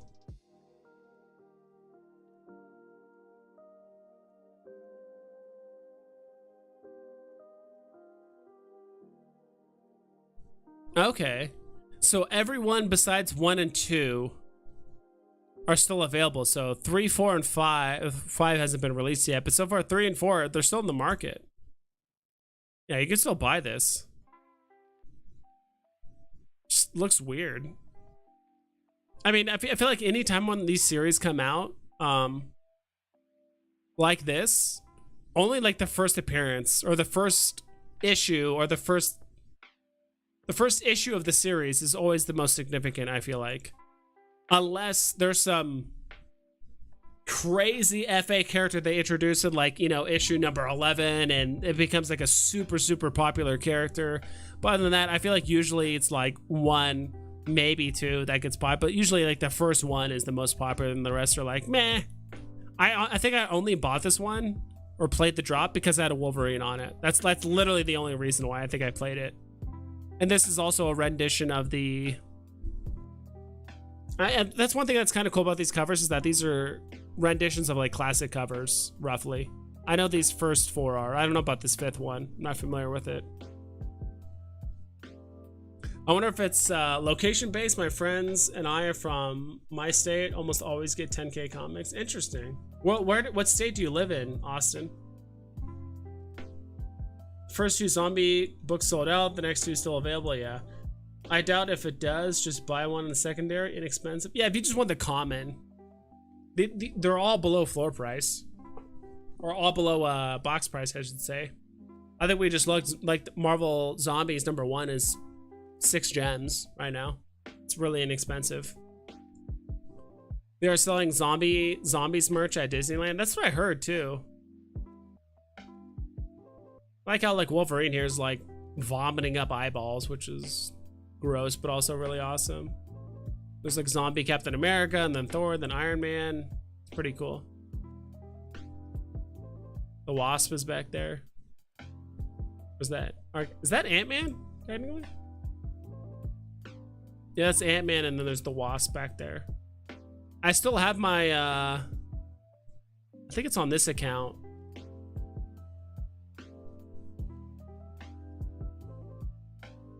Because my other 2 phones actually have a couple secret rare comics as well that I have not sold.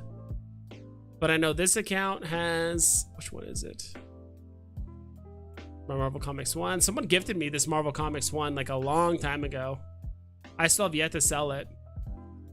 You know, it says I got it for $6.99, but I didn't. Someone traded it to me a while back.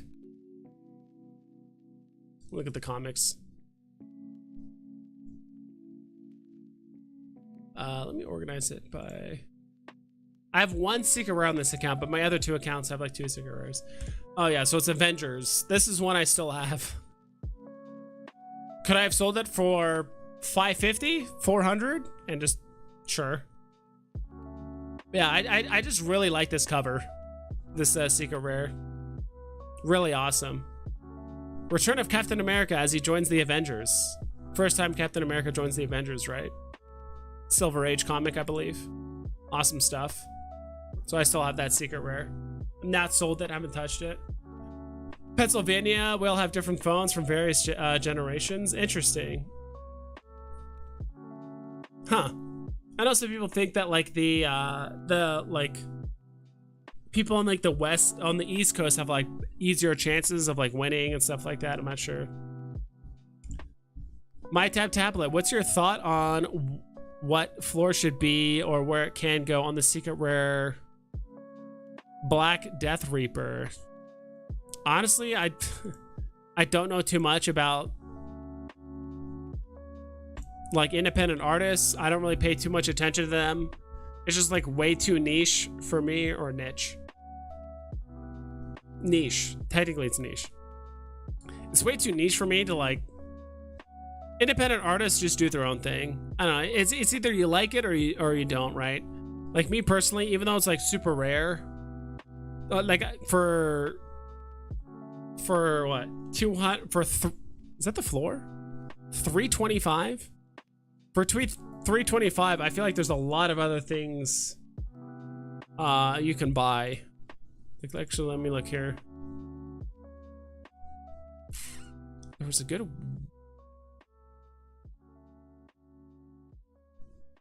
There was another God, what was that other website that people would use to is it not VV set list? Oh my god, dude, what was it called? My NFT tracker.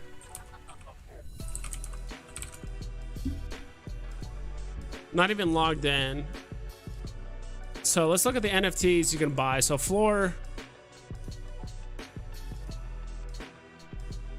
So there's the, what's it called? Black Death Creeper Scat 1. I mean, you can get an ultra rare Miles Morales for this. Like, I'm just talking raw gems. Like, if you literally just had 330 gems in your account or 350 gems in your account, I'd rather buy literally any of these other ones. Miles Morales ultra rare. I'd rather buy Spider-Man 2099. Like, I'd rather almost buy any of these, like Secret Rare Ghost Rider, than this guy. Like, people don't know what this guy is. Some people value rarity over popularity. I value popularity way above. Not say way above. I value popularity above scarcity all day, every day. It doesn't matter if you have a collectible that there's only 10 editions of. People don't know what the hell that is, or if it's not significant, or if the artist isn't popular, or whatever. People won't pay for it. Let me actually time out this person. That's just me personally. Like I said, I'd rather buy any of these other four, or any of these other like things, rather than this Scat 1 personally. How low or high could it go? I have no idea. Independent artists, it's almost impossible to tell, because it's not, you can't compare it. It's not relative to like other popular like characters or collectibles, or it just does its own thing. It's hard to tell. I hope that answers your question, my tab. It seems like you're a new user on my platform, or not platform, on the stream, so I want to say what's up. But that's just me personally. I'm sorry if I didn't show all this stuff. Oh yeah, there's all these too. Like, dude, you could buy C3PO. You can buy Nightwing. If you had a gun to my head, and you're like, yo, you have 330 gems and you have to spend it on one thing. You can't stack anything. You have to spend it on one thing.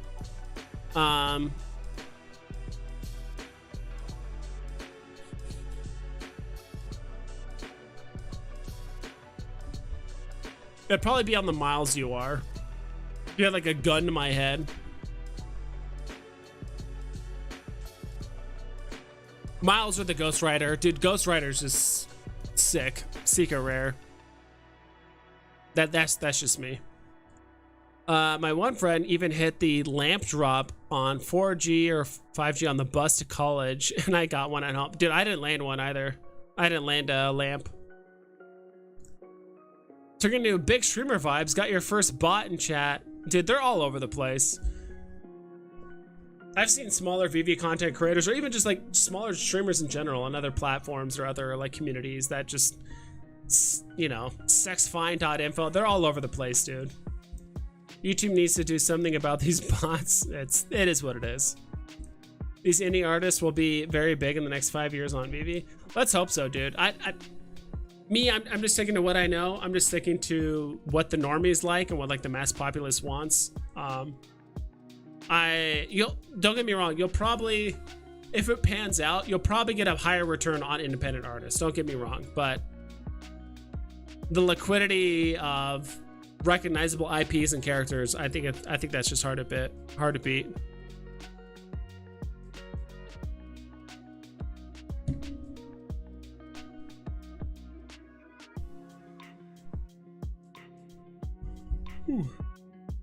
Dude, we've been streaming for like 3.5 hours, and I've been drinking and enjoying myself. It's been nice. Can you buy all Star Trek? No, dude. It's still not cheap enough. Okay, once all the Star Trek goes down to like 4 gems, I'll think about it. Once it goes down like four gems, I'll think about it. You bought 8 secret rare Black Reapers at 260.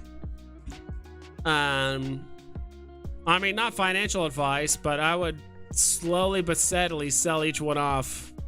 Like any that you're in the profit on, I would slowly but steadily sell each one off. I mean, unless you know something I don't. I haven't done any research on this Scat 1 person or whatever. but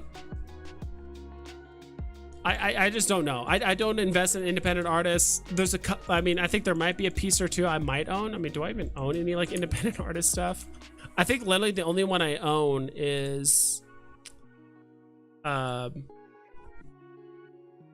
is it? This one, Grade School Guernica. Is it Guernica? I forgot what it's how you pronounce it. From Ron English. That's kind of like the only thing I own, just because there's a lot of, you know, it's like about the Ukraine conflict. It's also based on like a very popular piece of art. I'm trying to think if there's any other independent artist stuff that I have. I don't think so, dude. I don't. Other than that, not really. I think I used to have more, but not anymore.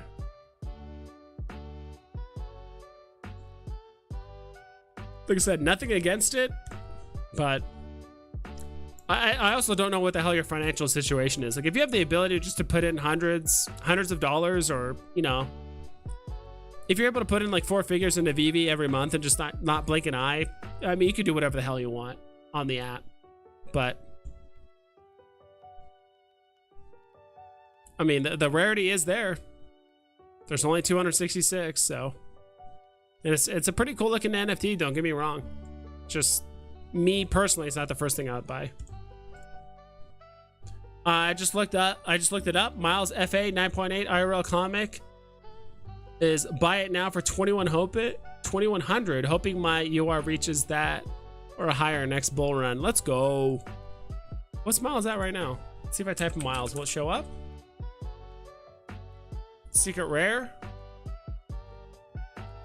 You're talking secret rare, right? I mean, secret rare is well beyond that. Are you talking like the ultra rare? Because secret rare is well beyond that.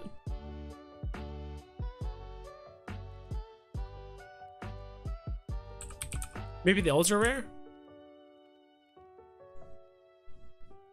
339? Maybe. I do want to. How much is the common? I thought about snagging a common, not a common, but the rare. This one. 218. Ugh, so much, dude. It's definitely iconic because he's got the hoodie on and the shorts and shoes. I think those are Jordans. I don't know. I think someone said those are Jordans. Pretty cool looking.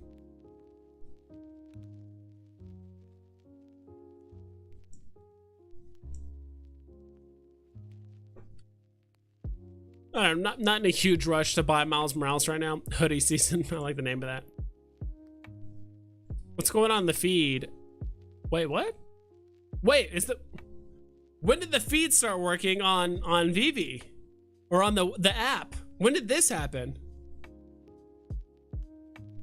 When did the feed start working? I remember checking this like literally a week ago on like my last stream, and then now all of a sudden it works. OEP is coming first week in November. Let's effing go. This guy's got a pretty legit showroom. Miles. Secret rare, 2 ultra rares, or those secret rares, and this is the ultra rare. I forgot which one. Spider-Man's. Dude, this is the OG collector. A lot of common. No, those are the. Yeah, those are common Vaders. Got some common and uncommon. Boba Fett's, common Spider-Man, some Supermans. There's Chucky. Dude, I could spend all day. Okay, this is kind of cool. Don't go that way. I could spend a good amount of time, dude, just going through the feed, just looking at what the hell people are saying. But dude, when did they fix the feed? Check out the bottom of the shoes. Oh, I'll have to check that in a bit. Follow for follow. Are these some of the like first feed things on like the app? Post a message, share showroom, share Veve photo. I don't know. I would ask Veve Vault. He is big into artists. Yeah, from what I've heard, I'm just sticking to what the masses want. And don't get me wrong. And if there's less people playing artists, or like, you know, doing the artist angle, that's probably good. Oh, today? No shit. Let's go. Know that you are. Check the bottom of the shoes. Yeah, already.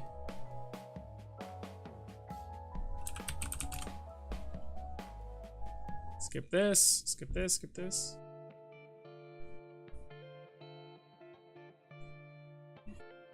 See how long this will take.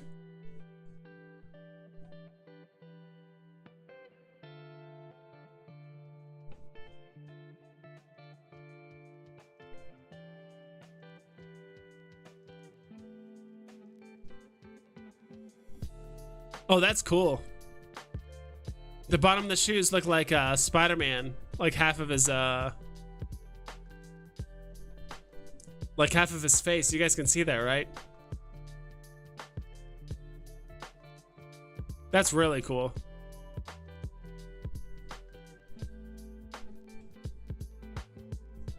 Dude, I wish I could just like, I don't know why it zooms in on his like, you know, freaking chicken leg ankles.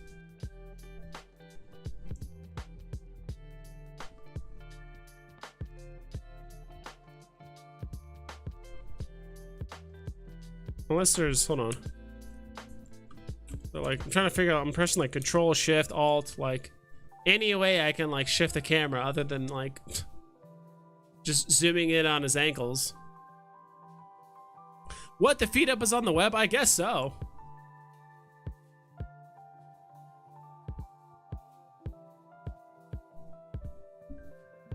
I guess so.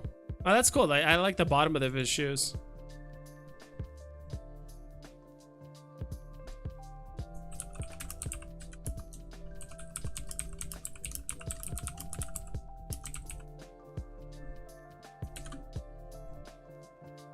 Hell, I can't even share this? Share to feed. I can't do it? Oh, there. I don't know what the hell happened.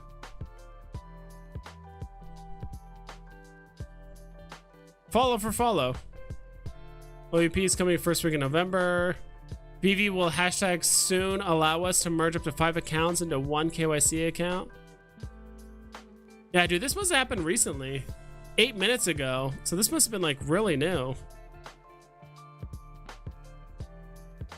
It's kind of a cool picture. Yeah, dude, the OG Devil Bunnies, my very first purchase ever on the secondary market. Not like, okay, I play a drop or whatever. Is the OG Devil Bunny Red. That's the first, I think that's the first collectible I ever bought on my, first collectible I ever bought on the app. I tried to share it too and it went over for me. I just kept on spam clicking, right? Like clicked somewhere else and eventually it did share, so I guess it is here. Nova, whatever. Deal. That's all he says. What the hell?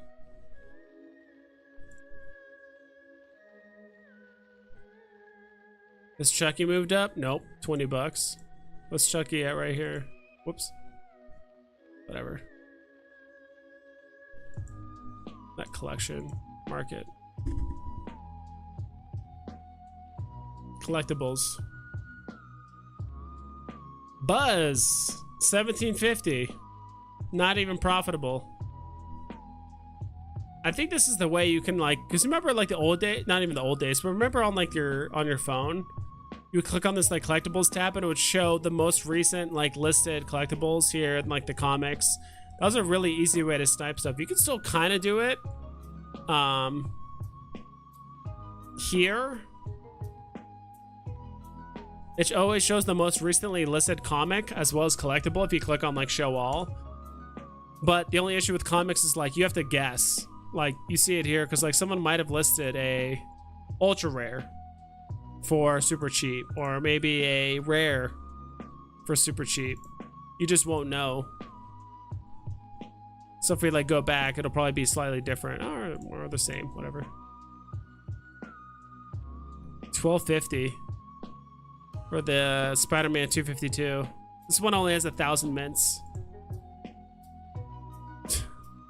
Guy's it up for like 9 million. This guy has it up for $250,000.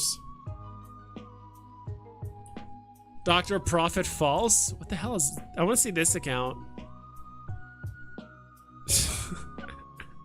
I doubt that's Dr. Profit. It says Dr. Profit, but there's no way that's actually Dr. Profit, right?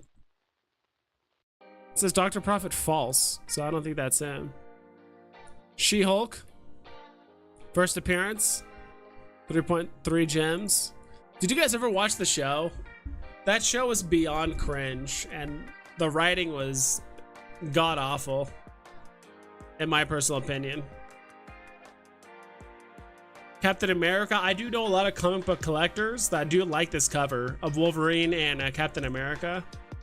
The classic Rebel versus the Boy Scout, Adamantium versus Vibranium, the whole deal. I like the secret rare cover of this because it looks like it's just because it just looks like it's Captain America kicking the shit out of Wolverine. Wolverine can take it, but it does look like he's just just kicking the shit out of him when he's on the ground. Don't point the knife/scissors towards you when walking. I see what you did there, Justin. I see what you did there. I heard the comic is much better than the show. I heard the same. I haven't actually read the comic, but I do own one, I believe. I am a big X-Men fan. I think I might buy more Bishops. For 3 gems, I don't know. I think I bought, let me look at my collection. I thought I had some Bishops. I have 4 of the Jubilees. I wanted to buy more. Oof. I bought 10 Ghost Riders for higher than I would like to admit.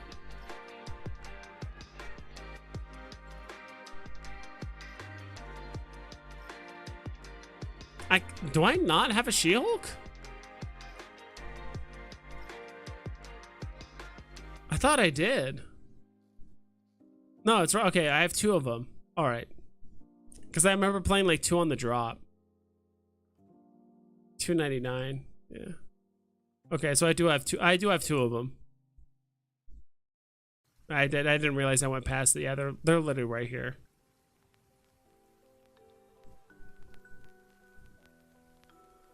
Hell yeah. You got the secret round drop? Hell yeah, dude. Do you still have it or you sold it? Curious.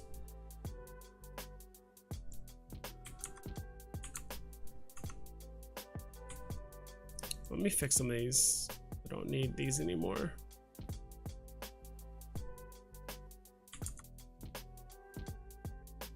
What is the Superman comic doing? Whoops. That's what I want to know.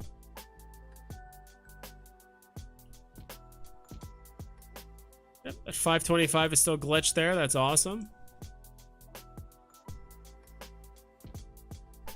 What's the common doing?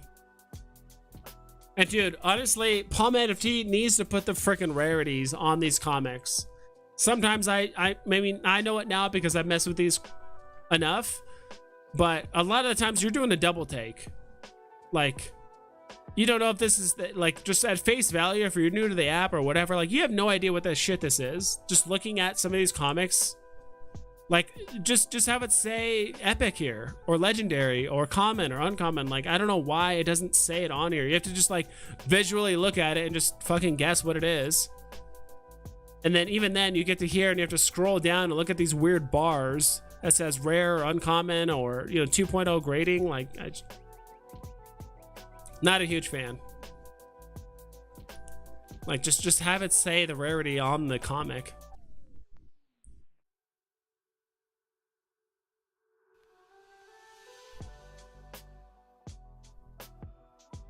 Common is down to 470. I still have the Wolverine and Cap one.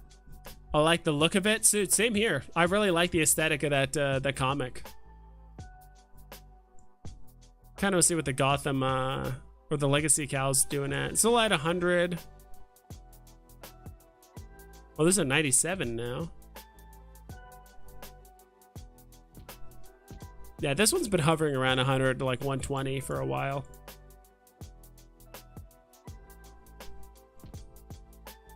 And one more. What's I looking at? Oh, yeah, the Harley Quinns. 16 for the common. Yeah, I mean, not much has changed since we last checked, unsurprisingly. Still looking at these.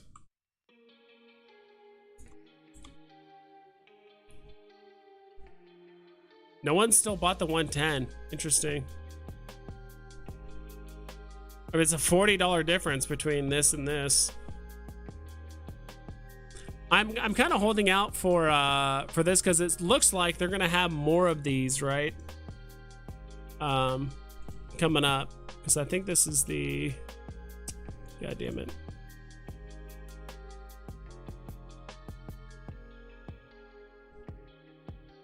Because this is the front page, and this is. Why is it taking me here? Because this is Lord of the Rings 1 of 3, obviously. Fellowship of the Ring, Two Towers, and then Return of the King. It says coming soon.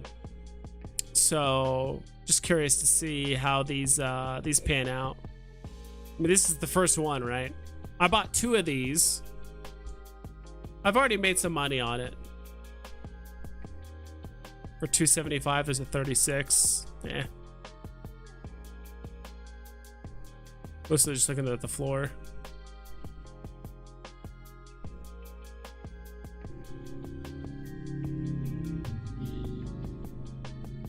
$69 giggity. All right, done with that. All right, guys, I'll probably head off here in a couple minutes. Getting a bit tired. It's also pushing like almost 4 hours on the stream. Yeah, but I do like the look of the comics. I've definitely become a comic book collector on Veve since I've started. I know infinitely more about comics in the last year than I did the 30 plus years prior. So I don't own any physical comics yet. I'm still trying to figure out what my very first physical comic collectible will be. It'll probably be something X-Men related, more than likely. Maybe Deadpool, maybe, but it'll more than likely be something X-Men related. And I don't mind. I either want to get something that's like really low grade, but like kind of a cool or like somewhat semi-significant comic, or I get like a high grade of something that's like relatively new and like cheap. You know, it's like, oh, I get a 9.8, but it's like $200 or something like that because it's so new. Or I just get a facsimile. Like I don't. It doesn't really matter to me. So I might start there. Let's go here. Hang out for a bit. Dude, I need a new chair. I've been slouching in this. This chair's like falling apart. One of the springs is like broken. The wheels are falling off. I definitely need like a new chair. That's for sure.